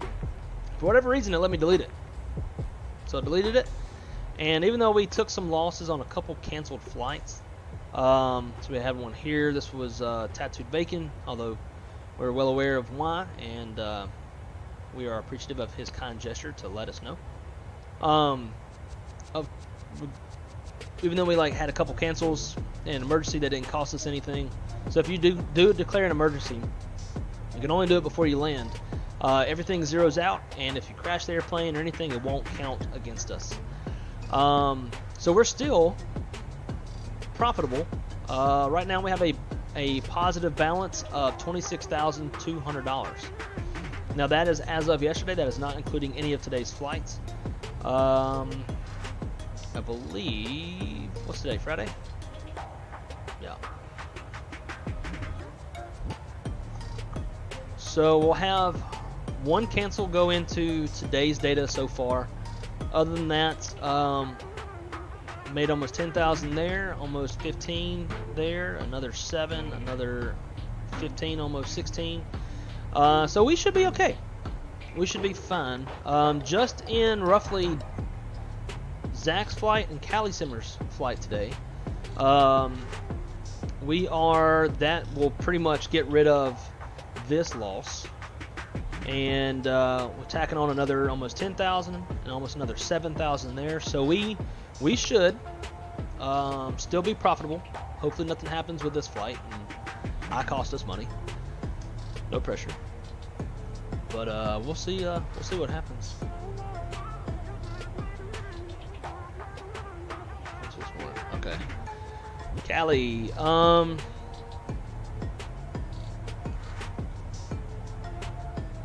Callie, if you can, send me the actual OFP. If you go to click on view PDF and screenshot this. Send me that. That will tell me a bit more. This is how I read flight plans. Even in real life when I audit my guys real life stuff, that's how I look at it. And so, guys, just to fill y'all in, one of the things that we've seen a couple times, I've seen it myself, which is why I was going and changing a lot of the SimBrief profiles. We're seeing limited by max takeoff weight, limited by max zero fuel weight, stuff like that. Most of the time, that's going to stem from too much fuel. But Callie was saying that he cut out the alternate, which I see you did. I wonder if just some of it just comes down to the actual profile of the fly-by-wire. I need to hunt down the profile of the fly-by-wire itself and implement it. This profile is actually based off of a real-life Neo that I have access to all of the weights and stuff. But that real-life Neo doesn't have a first class, which that actually should. I don't know. We'll get it figured out. But we want to resolve any of these limited by max takeoff, limited by max zero fuel weight in situations where you're not carrying a lot of gas. If you're not carrying just a shit ton of gas, you shouldn't be, because basically what's happening is you're kicking passengers for fuel is typically what happens, and sometimes it happens in real life. Wonder. Yeah, it doesn't say. Yeah, Callie, if you can, shoot me that. Yeah, send me the other format, because a lot of times too, this can be driven based off of the runway you're taking off of. If you are taking off of a short runway, shorter runway, that can drive a lot of this, planned anyways.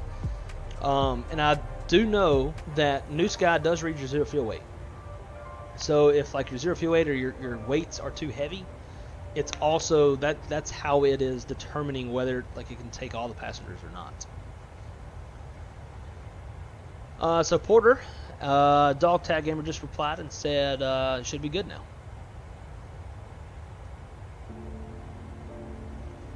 Boom, boom, boom.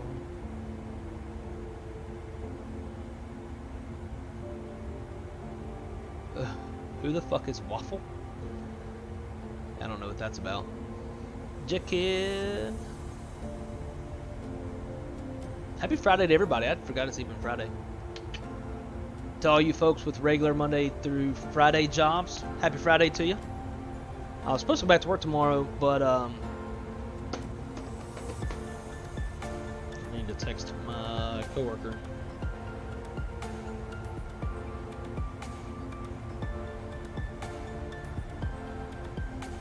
Remember if I told you or not, but Jeff approved you working midday tomorrow.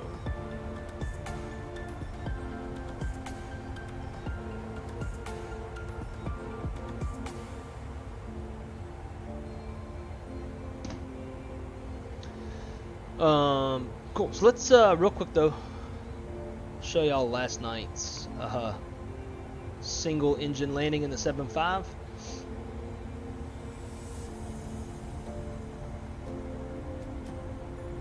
And we're going to, I'm gonna leave the music running because there's like, other than me talking, there's no sound at all. Brother, you have the best graphics experience and quality of the game.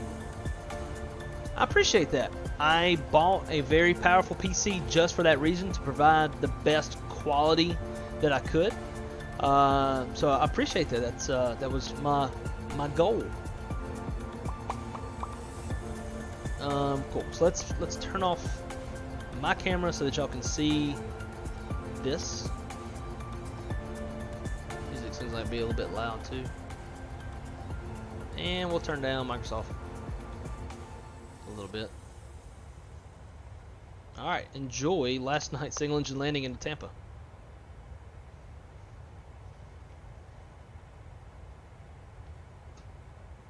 I might actually, never mind, I need to add this to the audio so y'all can hear it. Properties. Media player.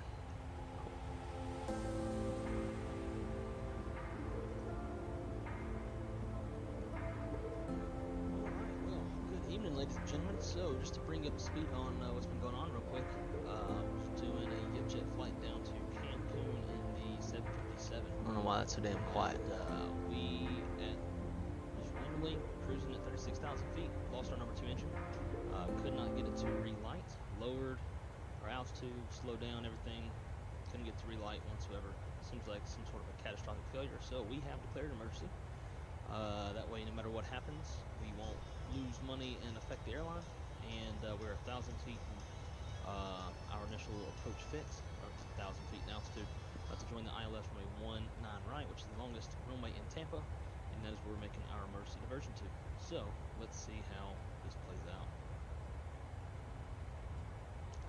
I'm a little nervous, in all honesty, because I'm not as equipped in this airplane as I am in the 320, having quick and easy, intuitive rudder trim. I did go ahead and bind it to my yoke. We'll see how it works out. So here's 3,000. We got down a little quicker than I would like. So now we're going to level off for 5 miles. It's not great. But we'll be ready on the spoilers, and hopefully this all works out.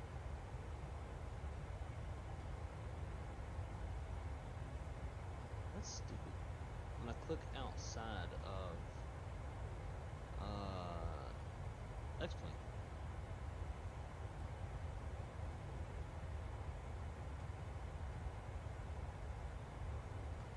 it gets rid of, like, it black out the screen.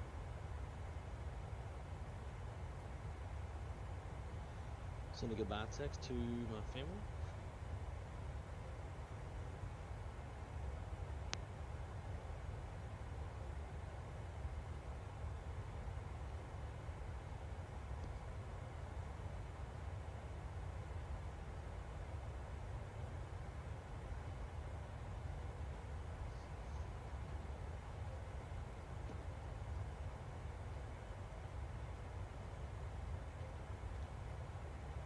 flaps out.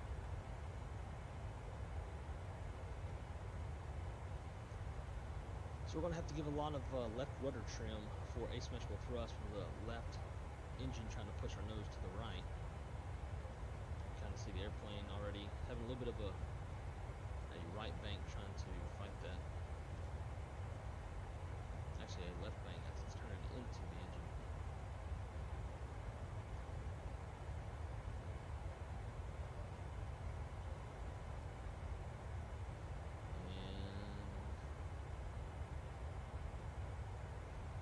Sure what's happening.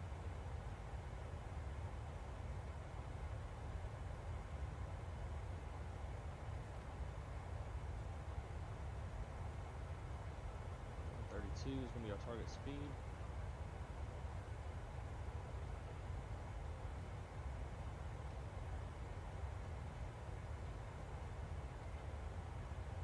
I don't know if the airplane auto-tunes the ILS or not.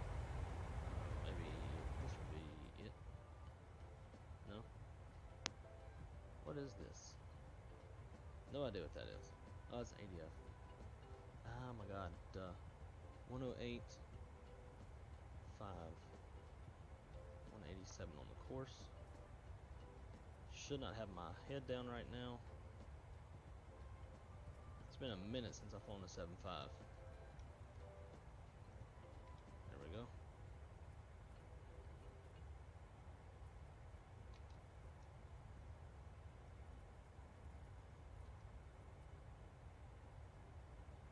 Let's get some left rudder trim in there. Get the nose down. That'll kind of help us out a bit.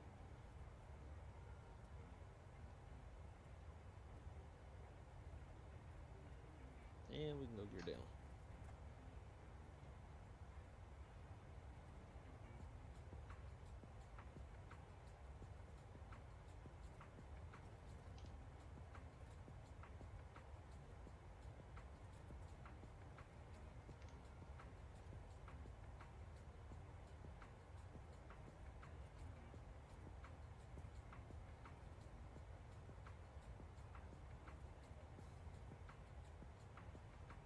I do think making this steep approach will kind of help out a bit, just in the sense of not having to rely as much on that engine for as long.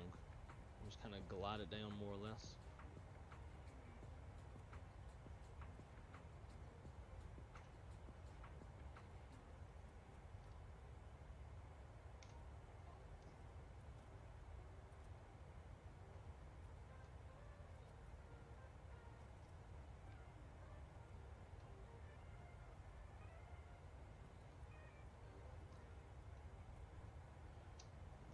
Holding it down. And the issue is going to be letting it out when we touch down.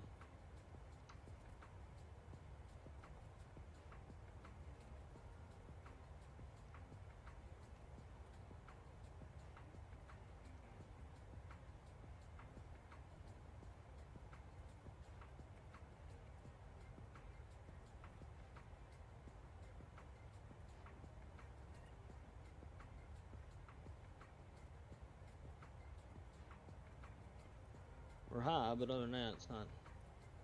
We're not looking too bad.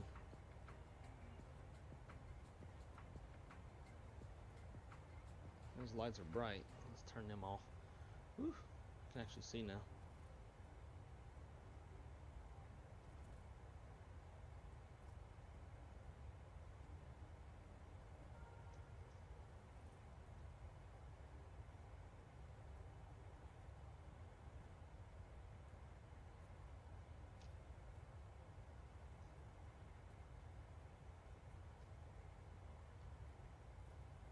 Idle and just float it on in.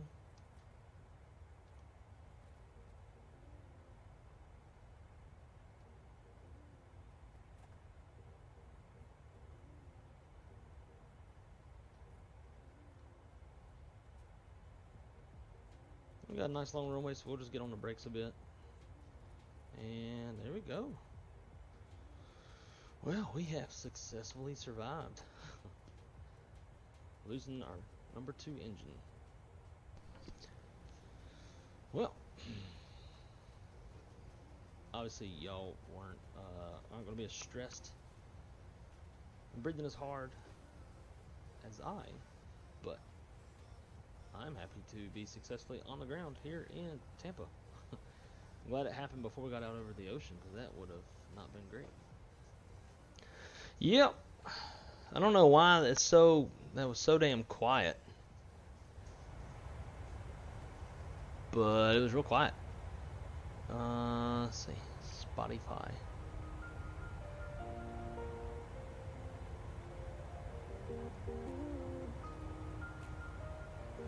Now y'all can hear me again. I need to turn that back down though, because I use that same audio channel for like when we do live ATC and shit like that, and I had it turned up 150%. So I want to make sure I turn it back down. That way it's not you know, stupid loud.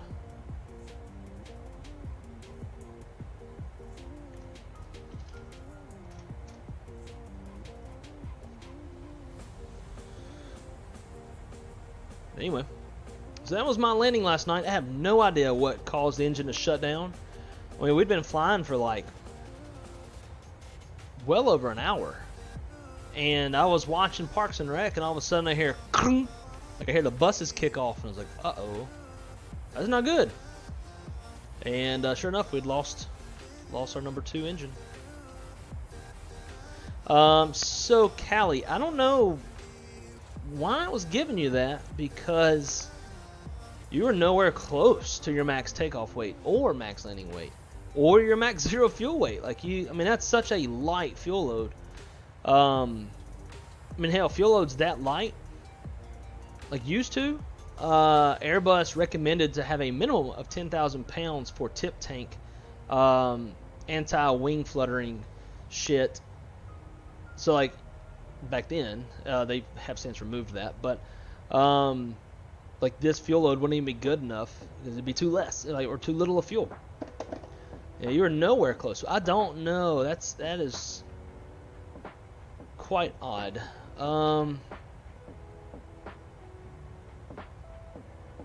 So you got flew the Neo. And see the tail number, the registration number. That's really odd. There's no reason why I should have done that. It'd be one thing if it was showing you at max takeoff weight, and therefore you're sacrificing passengers for fuel, but that's not at all the case here. So I don't know. That's odd. CI-21. No, I don't know. Weird. Try to look into that. So DogTech. My PC is a custom PC made by Jetline Systems, as you can see with the little logo up there in the top. Jetline is based out of Tampa, Florida, so they're about a good hour, 45 minutes, 2 hours away from me. Oh shit, we got Jack Center online now. Miami Center's online. Chicago. Let's make sure there's nobody out in front of us. Yeah, we'll be going through a little bit of controlled airspace. Shit. And we got Charlotte ground on now, too. I knew there was going to be some people taking over. It's a matter of time until DC Center comes on. I better check the ATIS. We're not too far out. Expect visual approach from 18 right, 18 center, 18 left. Good, that's what we're planning for. Okay. Jack Center is 3592. I want to get everything kind of pre-prepped so I can not have to pay as much attention and not rush. So what did I say? 3592.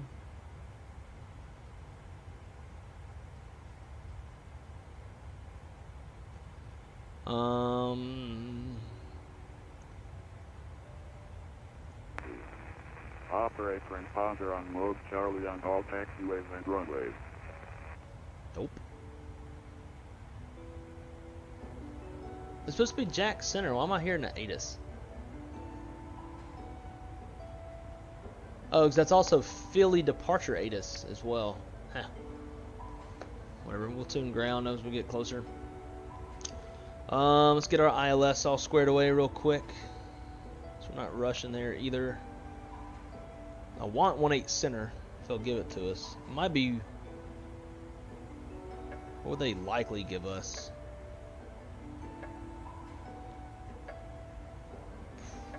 Probably 1.8 left, more than likely. We're coming from the east. That's the most eastern runway. I don't know. We'll request 1.8 center. They'll probably give us 1.8 left. I'm just going to go based off what they're probably going to do. Might as well go ahead and make 1.8 left.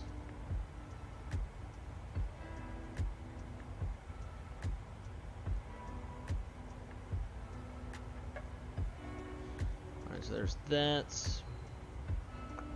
10.35. Which is what I show on the chart. Course heading 183 is also what I show.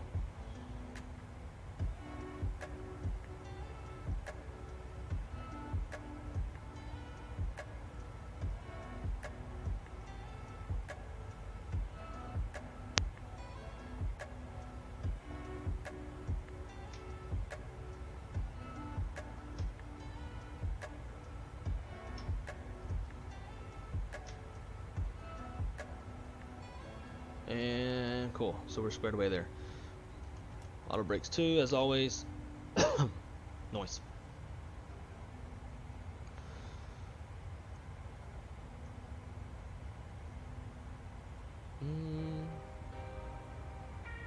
We're kind of pushed for time. Maybe we'll just skip DC center altogether.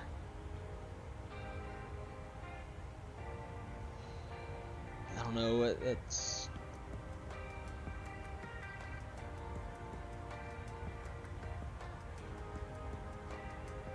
We can change our arrival real quick.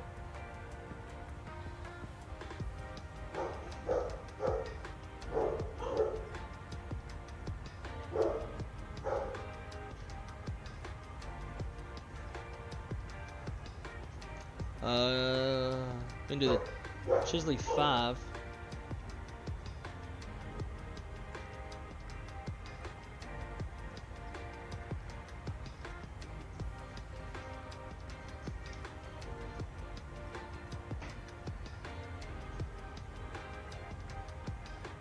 Select, and let's change it.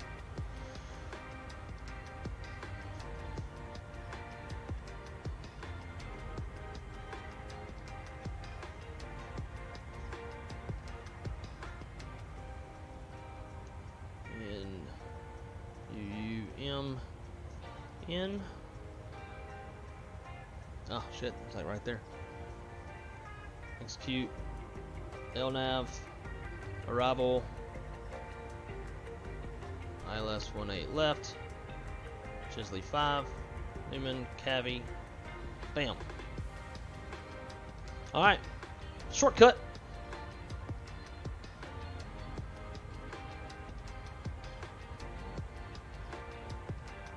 Not sure why that's still sitting there.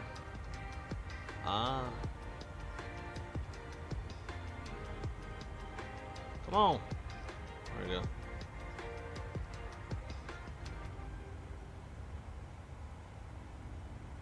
Alright, top of descent's right near Newman. Cool. Hopefully ATC don't get mad. Anyways, so Jetline Systems computer. I decided to go with Jetline years ago.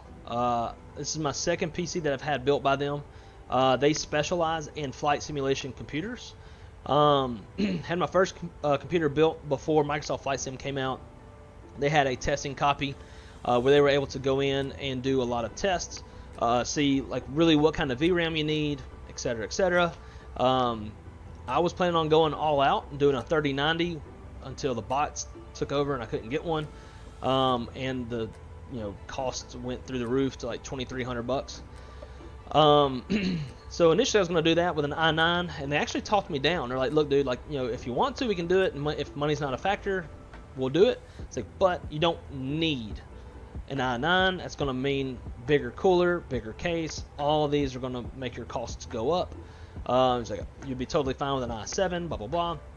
So like, even though it would make them more money for me to get an i9 and bigger cooler, bigger case, and all that shit, they talked me out of doing it for my own benefit. They have lifetime support, and it's both with the PC as well as flight sim. So if you have issues with the flight sim, they can help you out. If you ever need to upgrade or you need to do something and like they have your computer and they have to, like, I don't know, say they install a new copy of Windows or some shit, they will actually go into your Microsoft Flight Sim Marketplace and install all the add-ons that you have from Marketplace, just because that's the easy to get to, source. Now, people like me, like I've got, I think now I'm at like 85-ish add-on airports that I've bought through multiple different channels, different sources. Those obviously, like, they're not going to do that because they don't, like, I have better, knowledge of where to go, what add-ons I have, etc. But they'll install the sim for you. They'll install your add-ons that you have through Marketplace for you. They basically want you to be as plug and play as possible. They have a great 2-year warranty on the entire PC. If anything breaks or messes up or whatever the case, they will. Shit, I started having some blue screen of death issues with my last PC, and we thought maybe it had something to do with the VRAM, because the motherboard I had in that one didn't really like 4 sticks VRAM, and I had put 2 extra ones after I originally bought the PC through them. So we figured it was a bad stick around, so they same day delivered me a whole new stick and then popped it in. Just incredible group of people. They are a very small company of maybe 5 or 6 guys. Like whenever, and I go there, like I'll go and hang out with them. They also have a partnership with Virpil, where they're like selling Virpil flight controls. So when you go there, if you're able to go there, they have like flight sim setups, whether they have like a VR setup, they have a DCS setup, a space sim setup, a Microsoft Flight Sim setup. They also sell full motion simulators to universities and stuff like that. So I actually had the opportunity before, they used to have one in there for people to fly, like who are potential customers. So they let me go in there and fly their full motion sim. I got to test Microsoft before it even came out. Like, they just freaking awesome group of people, super, super kind. I know the CEO, I know the CFO, like just fucking awesome people. And that's why every time I stream or anything I do, I put their label on my on the overlay and on the thumbnails, because I am extremely proud to own one of their PCs. Tony Sanderson he's like their main guy for assembling the computers. He's the main guy when it comes to customer service. Him and I have developed a really good friendship, a good relationship, to the point where, like, if I have any issue, like even with a stream, if there's something about OBS that I don't know, I can text Tony and he'll help me out, walk me through what to do to make things better. When I first started streaming, he could tell there were issues, and so he was like, hey, when you get some time, give me a call and let's go through your OBS settings so that we can make sure, like, we get your stream, to the quality that you want it to be. And because I didn't know jack shit about OBS and streaming and all that kind of stuff, so called him up, we went through my settings, and it was like, oh yeah, like this should be selected, change this to that to this, blah blah blah, bam, got it looking good at 1080. Now I've got a new PC through them, and him and I got together again on OBS, and now I'm streaming in 1440 and got it looking nice and crisp and pretty for y'all. So a lot of what you see and the quality you see is because of Jetline Systems, because of Tony. All the guys over there are fucking amazing. Now, and they'll even tell you this too, like, you could build the same PC that I have. Like, this PC was like roughly $5,500 to $6,000. You can build the same thing yourself for a little bit cheaper. They are a boutique computer company. So, obviously with that, you're going to be paying a little bit more, but that lifetime support that you get, to me, especially like as a computer illiterate person, like I don't know how to put a computer together. People like me that just want to like have an ease of life, help when I need it, all that kind of shit. There's no question as to why wouldn't you go with Jetline. And then for me, just because I live in Orlando, it's a little bit easier for me than some others where like they don't have to ship my computer. I can go there, pick it up, hang out with them for a while, fly some of their setups, and have a good time. Like hell, I think the last time I went, they even like bought pizza just because I was coming. So we had a little pizza lunch and hung out and stuff. Just fucking great, humble people. And the main reason why I ended up going to them is because Frugal Sim. For those of y'all who've been in the flight sim game for a while, y'all might know Frugal Sim. He had a PC that was sponsored by them, and Frugal made the comment on his Jetline computer video that he doesn't allow sponsorships on his channel. He wants full creative control to do and say what he wants to do and say. And that changed when Jetline came into picture because of the people who work at Jetline, how awesome and down to earth they are. So he made that one exception for them because of just the fact that they're great people. And teaming up with people like that can only mean positive things for your channel and the people you associate with, etc. So anyways, when he said that got my attention because I am a big person where I do my best to assess one's character, and I don't like to associate with shit people. And when he's talking about how good these folks are, like I feel like I could, through him, I trust the fact that I can go to Jetline and they'll set me up for success and not just be trying to ride me for all my money. And that held true the very first day that I went there to go build my PC, which, side note, when it comes to building a PC, you can build one through their website, but if you call them or go in person, you actually have a few more options on like cases and different things like that. So when I went, I was like, hey, I want Microsoft Flight Sim is going to be the new cool thing. I want like the beastiest computer in the world. And they, because of their testing and all that stuff, they actually talked me down and helped me save some money. So they at least through me, I'm gonna be a loyal ass customer, and I ain't going nowhere else.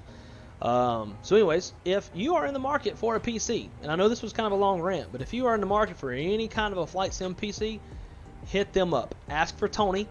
Tell them that Wrong Side sent you. They know. Tony definitely knows who Wrong Side is, because him and I, if we change some settings, I can call him like, hey, would you mind like watching a test stream and helping me like dial this in? Tell them that Wrong Side Simulation sent you, the flight dispatcher sent you. They will know exactly who you're talking about. Whether you talk to Greg, who's the CEO, he might answer the phone. You talk to Ken, he's like the CFO and main support guy. He might answer the phone. If you talk to Tony, but if you want, I would ask for Tony. Tell them that Wrong Side Simulation sent you, and see what they can do based off of your budget. They can definitely help you out, point you in the right direction, and make the best PC for your budget, your best bang for your buck. And I promise you, you will not be dissatisfied. And the cable management in these things, perfect. Like there ain't a loose wire going out of nowhere. Tony's cable management is legit. So that is Jetline Systems. You can see the logo up there. Look them up. I would highly suggest giving them a call instead of building your PC online. Give them a call, ask for Tony, tell them Wrong Side sent you, and just have a conversation. He's a super, super cool dude. He's about my age. Awesome group of people.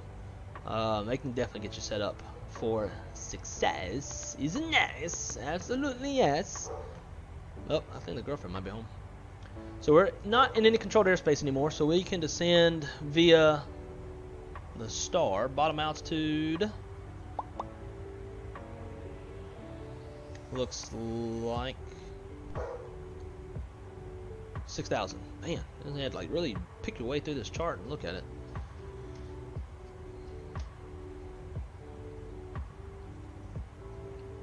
Sweet. Anyways, back to the chat. Yep, that's why I was so confused. Altitude was only 32,000 feet because it was a short flight. Right. And even that length of flight, let's see, that flight was 42 minutes long. For me, I probably wouldn't even put it at 32. I'd be going to like 24, 26, something like that. Give it a little time to level off, let the flight attendants do their thing. Forgot to turn the seatbelt sign off this whole flight. Whoopsies. Oh well, I can't get mad because I did turn it off. I'll turn it back on and get lower. And let's see, Amar, I hope with all my heart that you'll make a trip to the well-known country of Morocco. I've heard of Morocco. I haven't heard of Morocco. Morocco? Yeah, something like that. Pardon my stupid American brain. I'm sure you'll like the sights and charming views there. I bet I would. I've never been. I've only been to the Dominican Republic and Canada. I've never been anywhere else outside the States. So dog tag, I don't know when you put the question about Orlando. They are in Tampa. They're not in Orlando. They are in Tampa.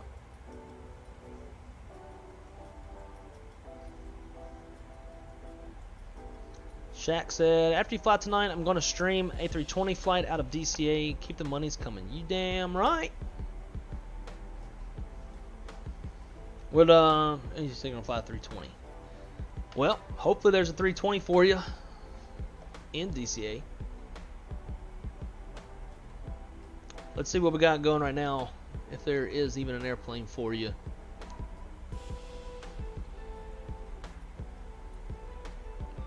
There we go. Home. Can I not book multiple flights? That's bullshit. I think I can. I swore you could.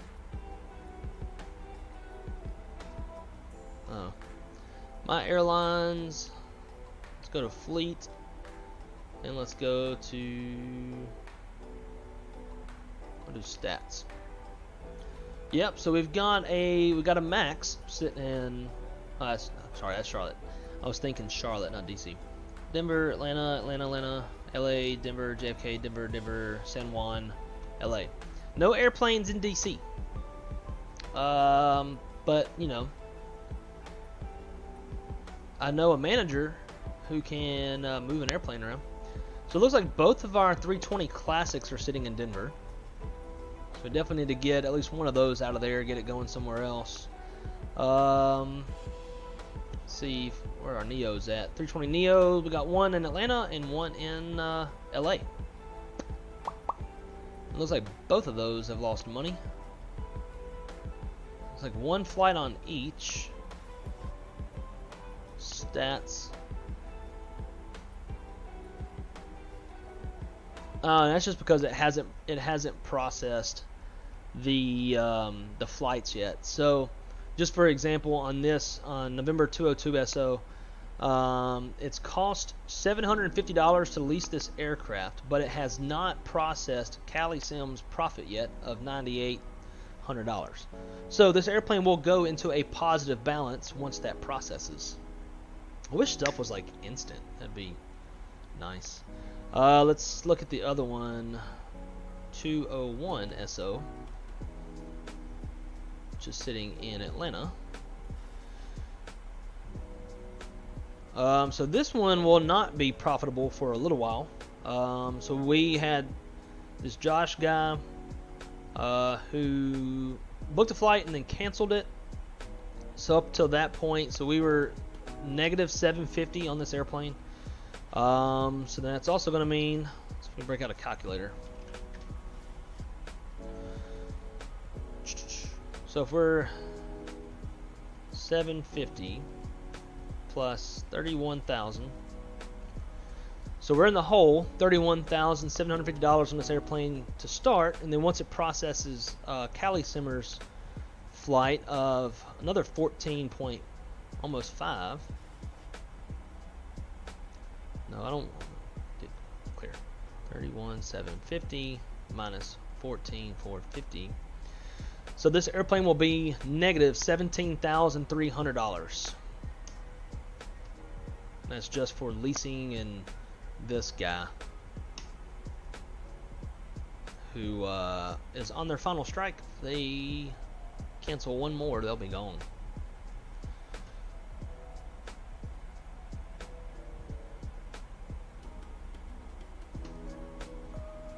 So we got going right here, Shack.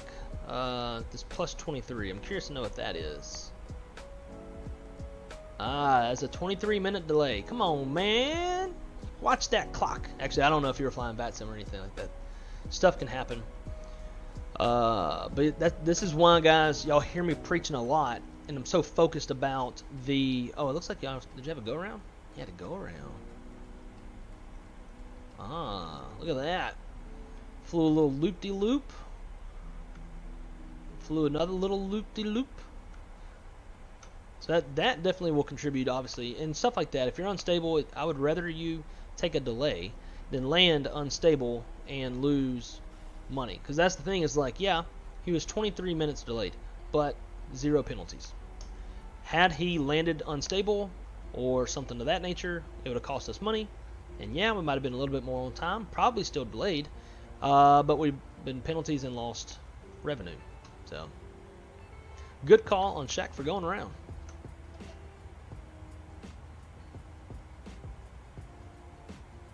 Wow, look at that. That's pretty. It's very pretty. Okay, let's get a meter from Charlotte and see what we're flying into.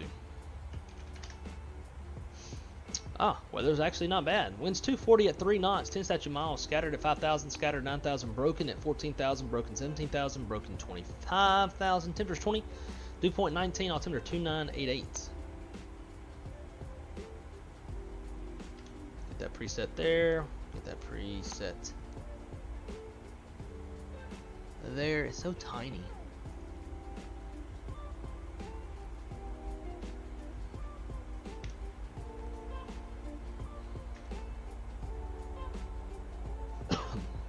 Telling you, man, you cannot beat the visuals on this sim. So other remarks though that we need to pay attention to. We've got cumulonimbus clouds distant to the north and northeast, which is now the direction we're coming from. We're now coming from the northeast versus the east. Towering cumulonimbus distant southeast and south as well. So it sounds like, just based off of that, staying to the east would have been better, but we're tight on time. Muy tight. Tightito. That's my fake Spanish for you. Thank you.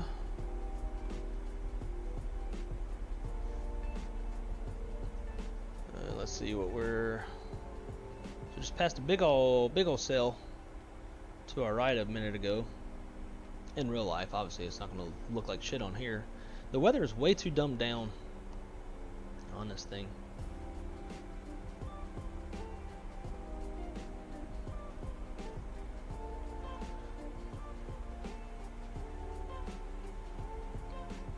So when it comes to the altimeter setting, and this is just for y'all's common knowledge with Newsky, it's looking for plus or minus 1 millibar from the real world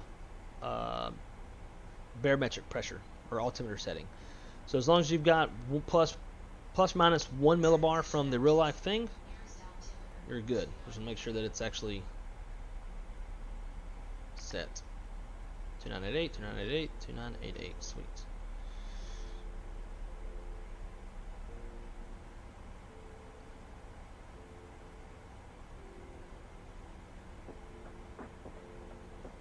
Still looking good. Uncontrolled airspace. We do have ground, so I guess we'll just talk to ground once we land, which would be kind of useless.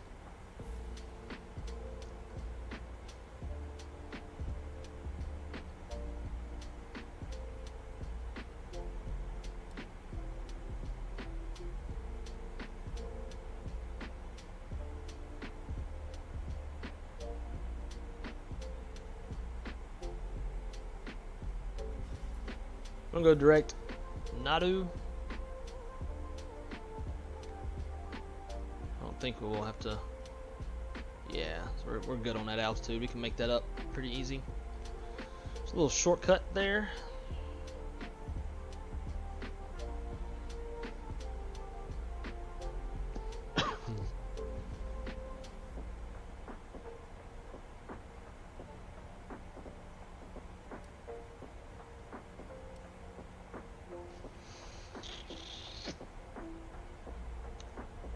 They need to stay in their damn seats. Turn the seatbelt sign back off or back on.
Alright, question for y'all. So, I muted my microphone, and I did like the little PAX arrival thing. I was like, ladies and gentlemen, welcome to blah blah blah, shibbity-doo-blah, that shit. And then I had it play through PAX. Could y'all hear it play through PAX or no?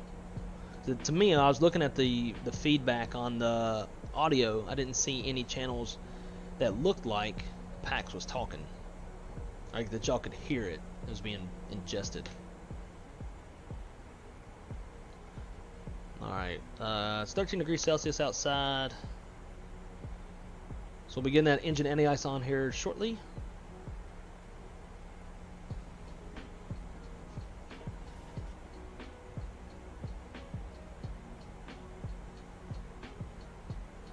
Damn, that sucks, dog tag. I know how that is. Let's see. Morocco, I visited there while I was in the Navy. Loved that place. Gotcha, Tampa. Frugal Sim, got his PC from them several years ago and raged over him. Yep, and he was the whole reason. I even told that to him whenever I went to go build my first PC. I was like, hey, I'm here because of Frugal Sim.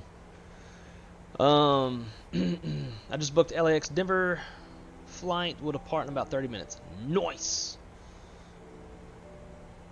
Very, very nice. Gonna make that money, honey.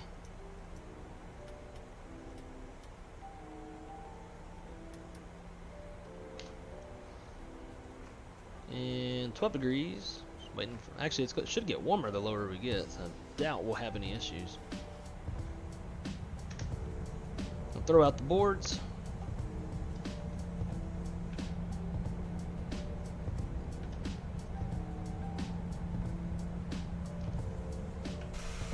How about this livery though? It's a good looking livery.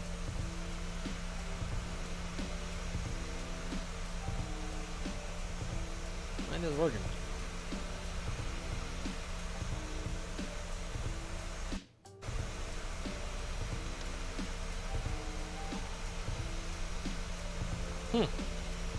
Okay. Drone camera's like, nah. I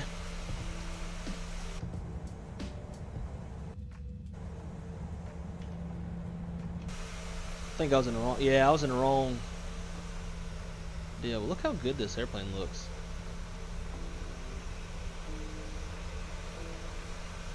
Love that.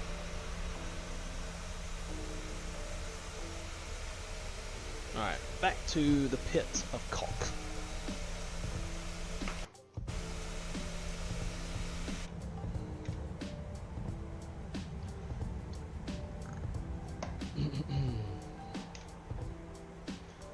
Okay, fix. Let's delete this one. Let's go runway 18 left. I didn't mean to click that.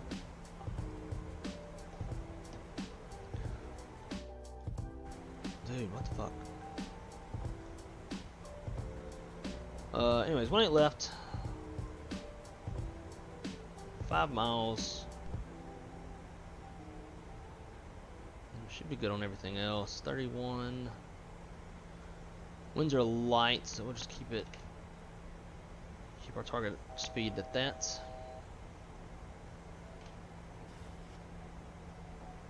$6,000 above.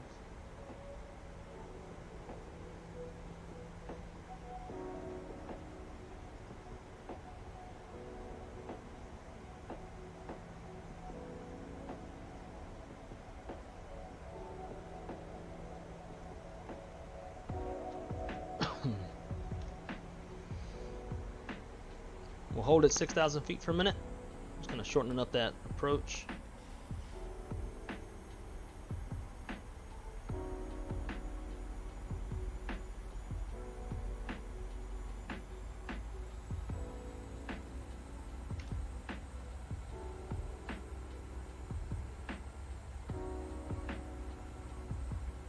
Yeah, this is 15 Celsius. We don't have to worry about icing conditions.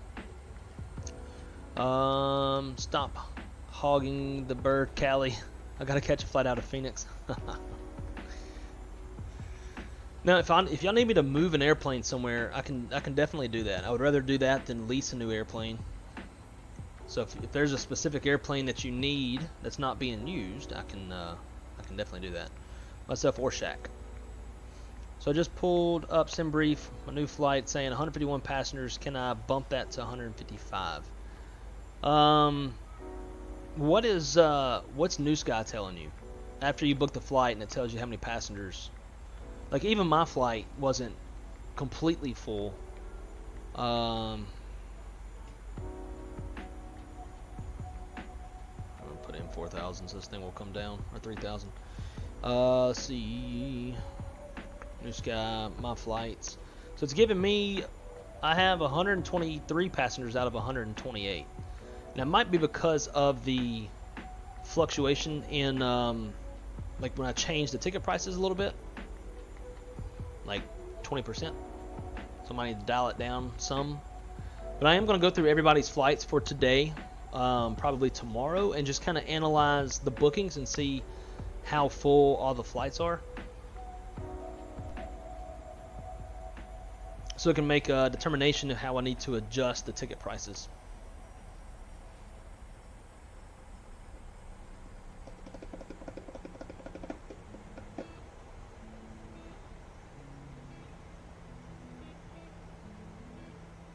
I'm going to move one of the 320s in the morning. Sounds good? Sounds very good. Dog tag all good. Was going to jump on, but wife left early, so there goes that plan. And again, guys, too, if you ever do, like, if you book a flight and then something happens and you can't fly it, that's okay. If you haven't started it yet, just make sure you delete it within 60 minutes, within an hour of your departure time, and you're fine. It'll just delete and nothing happens. If you start the flight and you can't fly, then just close the app, close the sim, and then leave everything be, and that booking will time out, and it won't cost us anything either. I've had to do that once because my damn simulator froze. But once you start the flight, you're good. It's if you book it and you never start the flight, that's where you lose money.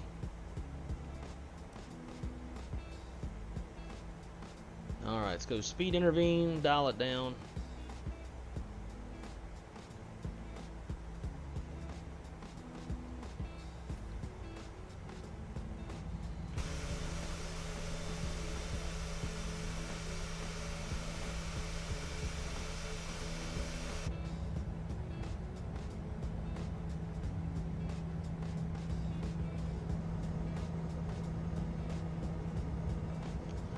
That's a pretty view right there.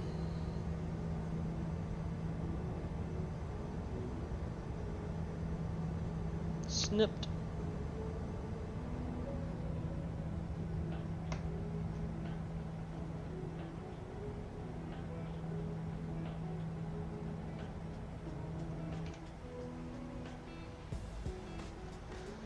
Okay. Turn that off. Approach. Localizer is captured. Glide slope's captured. We'll go autopilot Bravo channel on that one. We got some rain out ahead, but we can see the runway, so that's shouldn't be a factor, but you never know with Microsoft Flight Sim.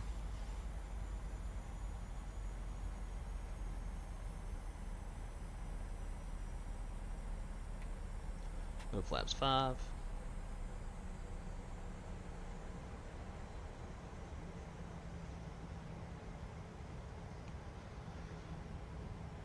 Charlotte traffic, YipJETT 401 is on a 10-mile final, runway 18 left. Charlotte.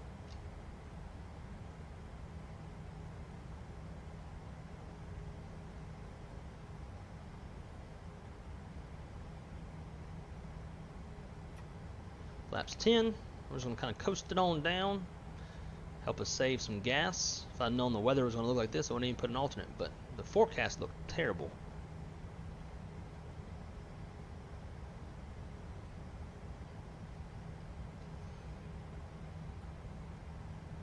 And so we changed the buffer yesterday to being fully configured by 700 feet. But y'all should definitely aim for 1,000. Be fully configured for landing by 1,000 feet. The 700 feet is just a buffer for any weird ways that the sim calculates. You know, your altitude. All right, let's go gear down. Armor spoilers. Flaps 15. Might hear a little bit of a horn. Missed. Approach altitude is 4,000. That's set.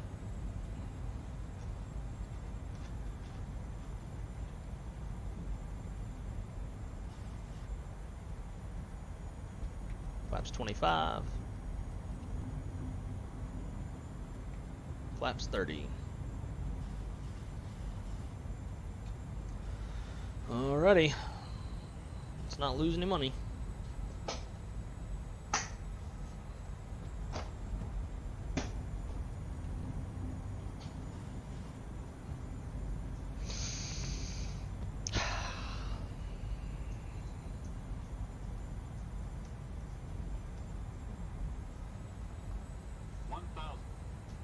Thousand feet, stable, my airplane.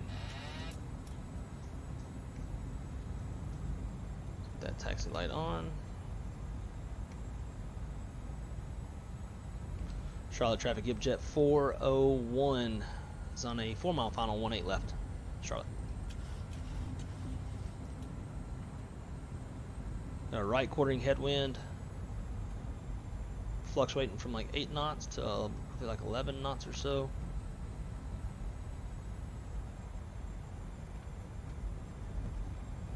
Keeping that descent rate north of 1,500 feet per minute. Below, now that we're below 1,000 feet. If we go more than 1,500 feet per minute, we're gonna have to go around. We shouldn't. There's something to keep an eye on. If you exceed 1,500 feet per minute, you are no longer in stable criteria, and you have to go around.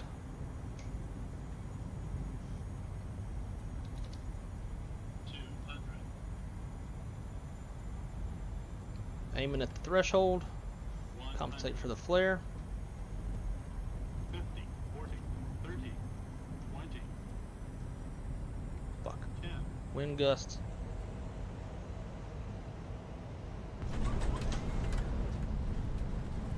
Holding on to that center line as best we can.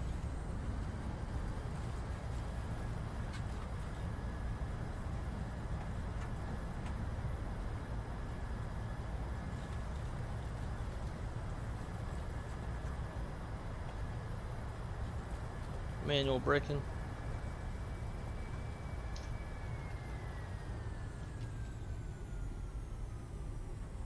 Welcome to Charlotte.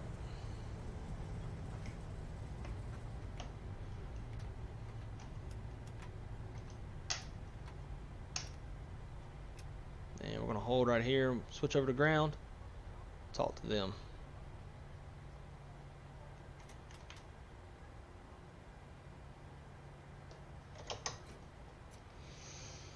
APU starting. Those lights off. Strobes are off. With the logo on. Wing lights can come off. We'll leave it. I never went to TRA. Transponders on. See Charlotte ground 21.9.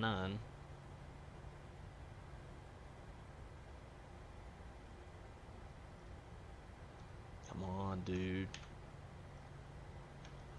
And I think that's it. Let's get our chart ready.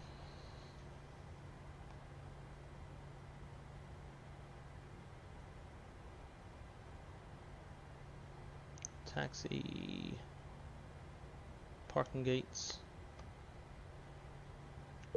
Charlie 8, what we'll call it.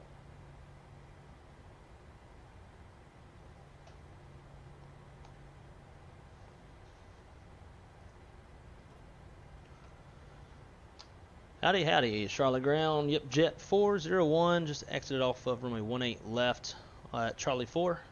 And we're looking at taxi over to gate Charlie 8. YipJETT 401, Charlotte ground, good evening and welcome to Charlotte. Taxi to the Charlie gates via Charlie Golf, cross runway 23. Charlie Golf, cross runway 23 for YipJETT 401. See, our landing rate was negative 149, not too bad. Definitely came in a little spicy. I had a little bit of a panic yank on the yoke. Made us float a little bit worse than wanted to, but we were on the center line and we were within the touchdown zone, so it should be alright.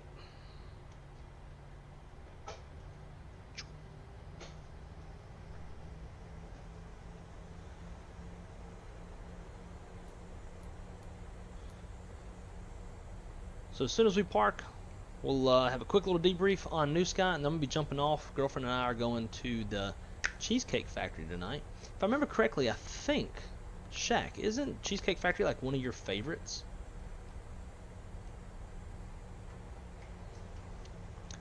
Let's see. I miss Pete still. Wish he streamed. He's one that really got me into flight simming back in FSX. I don't think I know the Pete guy. West landing at night. Dusk, I guess it's close enough. Nice and pretty though. It's pretty outside. Cali simmer. Oh, maybe I shouldn't have bumped it up to 155. Yikes. Hopefully you didn't mess it up. Don't think so. I don't think you would just end up if you bump it up there, but not. So what I do is I go to book a flight. I do the first page of the book flight on Newsky first before I plan the flight and sim brief. And then from there, I get my passenger load on Newsky, and then I put that into sim brief and plan. So if you end up having less passengers on Newsky than you do in sim brief, essentially you've just planned for more. So you've planned for like a full boat, therefore you probably burn a little bit more gas than you would have to. But you know, if you've got like 150 on your plane in Newsky versus 155 that you planned for, the burn difference is not going to be all that, you know, crazy.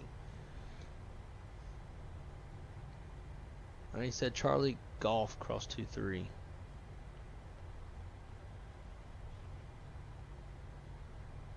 Oh, I see it. Should be right here.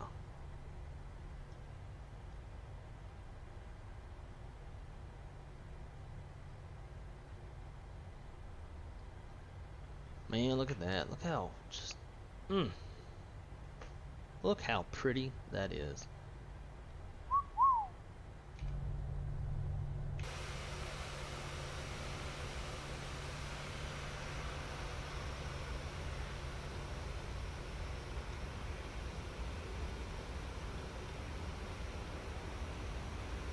Charlie ground, Blue Street 5135, just making through it from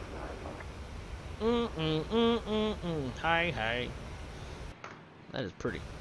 Hate every time I put my controller down it does that. Alright, it's crossing this runway.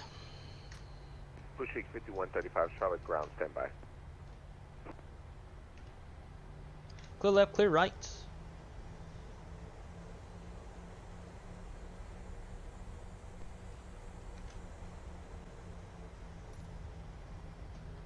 Charlie 8.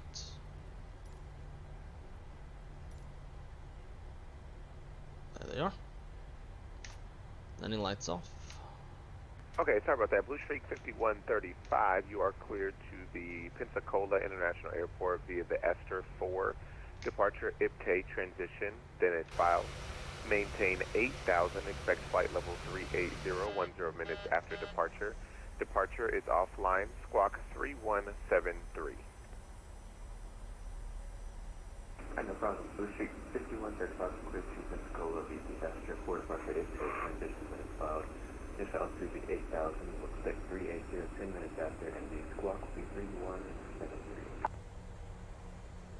Blue Streak 5135, readback is correct. Push and start is at your own discretion. Call me when you're ready to taxi. Would you be okay with 18 left for your departure today? Yeah, when 8 left will work, and we'll let you know when we're ready to push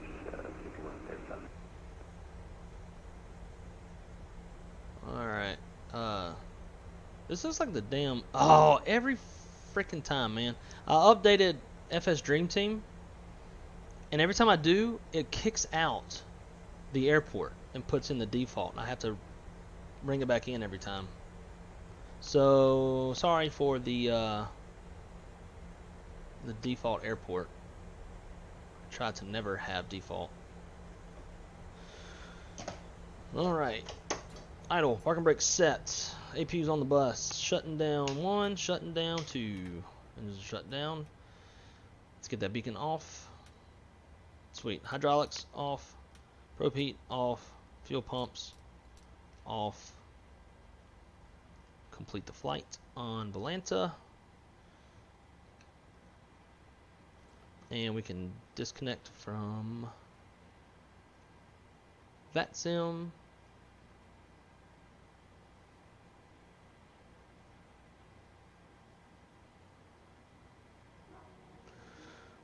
Oh yeah, look at that sky.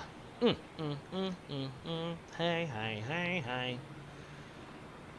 Request deboarding. Well, let's debrief our flight real quick in Newsky, see how we did. So it says we're en route, right? So go back to logger, close the flights, see how we did. We made a little bit of money, not a lot. Made about 9,900 bucks, but it's better than losing money though, right? And we managed somehow, even though we flew this wonky flight, this long wonky ass route, we managed to land 4 minutes early. So we departed 11 minutes late, but yet we still arrived 4 minutes early from our scheduled arrival time. So duration of the flight was 1 hour and 40 minutes. We saved 8 minutes on the en route portion, probably by going CI 99 as well as taking this shortcut. We had 123 out of 128 passengers. Expenses was $12,358. Revenue was $22,278. We profited 9,900 bucks. We had a great touchdown at 1.18 Gs. This says 218 feet per minute, but yet Volanta said negative 146, something like that. And that's the weird thing I'm finding between Volanta and Newsky. They are always opposite of each other. They're never close. Like one's high and one of them's low, and vice versa. Distance from the threshold was 512 meters.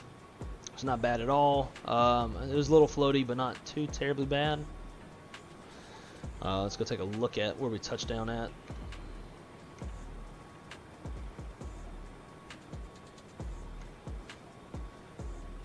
Alright, so you can clearly see the threshold here. It has correctly figured out where the threshold is at, and it's not including the displaced threshold or this blast pad, so that's always good. We touched down just beyond the second set of bars, so we're aiming here. Whenever I land, and y'all will notice I do this almost every time, I point my nose here so that when I flare and I float a little bit, I'll hopefully touch down here. The last few flights I've actually had some pretty good touchdown spots. This one we touched down just beyond the second set of bars, still well within the touchdown zone. And we were mostly on center line, although it looks like they calculate their center line. Looks like it's mostly on, it's a little bit to the right.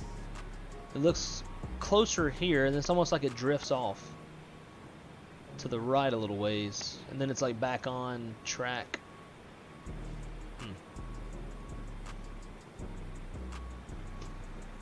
I'll take it though.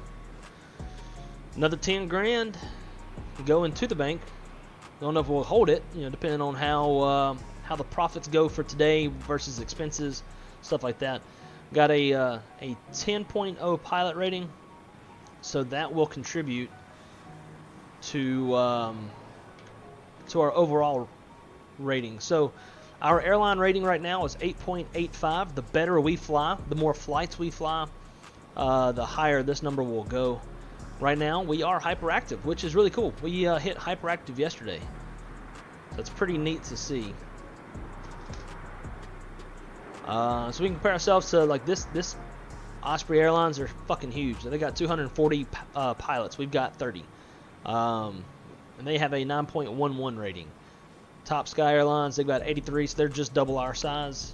They got a 9.6. So we're not too terribly far behind these guys. All of these, damn, these dudes have 32 pilots, so they're pretty close to us. But yeah, they got 586 flights. What are they flying, like 40-mile long flights? And they got a 9.5. So we're not too terribly far behind these guys. So really the main goal is that we want to have a high airline rating, and that'll be cumulative of how well we fly and how on time we are. So the combo of those two things will generate like a better score, right? As an airline, it's kind of the same thing in real life. When it comes to the performance stats in the Department of Transportation, the more on time we are and the better that we fly, that we're not like, you know, costing ourselves maintenance wise, which results in delays and stuff like that. There's a lot of different performance criteria, but ultimately the combo of those two things will drive how successful an airline is. And it is, especially like working in the professional aviation industry, it's a huge thing, especially like in the holidays. When an airline, because my airline has been the most on-time airline before, I think it was a few years ago, like 2019 or so, during the holidays, we were the most on-time airline, and that is a huge flex to show for a critical time of the year. So obviously we're all very new to this. We are in our infancy of this airline. As time goes on, we're all going to fly better. We're kind of having to learn the inner workings of this whole system, how it works, what makes a canceled flight, what makes a, good God, oh, this is Newsky, never mind. You know, what is approach criteria or stable approach criteria. Like, as we all learn this, we'll all be able to make better educated decisions in the heat of the moment when we're flying. If we need to go around, can we still land? Do we delete the flight? Shit, our sim is frozen. Do we just, like, how do we get out of this without costing the airline money? How do we restore a flight? We'll learn all this stuff as time goes on. Everything's going to get better, and we're going to make more money and have a damn good time doing it. So again, guys, for the giveaway, for those of y'all who may not have been here, if you, oh, Votry's in the house. Dude, what is up? Your home airport too, yeah. And they just added Dallas Love not too long ago, so we'll have to fly into Dallas Love for you, dude. Hope all is well, man. Hope everything is great over there at Love Airlines.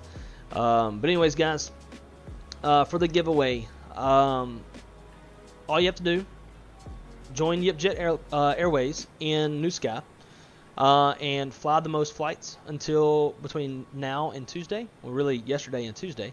And if you fly the most flights, you get a free copy of the brand new, released today, Inibuilds JFK Airport. This will be the first of many giveaways. We have a lot of people who are volunteering to contribute to the airline through giveaways, which is fucking awesome. That's one of my favorite things about this community. And oh, Vodry, have you gotten a new truck yet? Text me what's going on with the whole truck situation. But anyways, guys, I am gonna YipJet out of here. Got a little date night with the girlfriend. Gonna go head on over to oh my God, how did I forget the name of the damn place? Anyways, we're going out to eat. Nobody really gives a shit where we're going. But I hope you have a great night. I will probably not be streaming tomorrow. Got a whole day planned with the girlfriend. And I should be seeing y'all within the next few days. My first day off next week is Wednesday. So at the latest, it'll be Wednesday. I'll also be looking out for some probably some YipJETT wrong side red eye. Probably switch back over to the Airbus or something of that nature. But anyways, guys, hope y'all have a great weekend. Be good at it, and until next time, keep it on the wrong side, and fly a little bit of YipJETT. See y'all on the next one. Take care.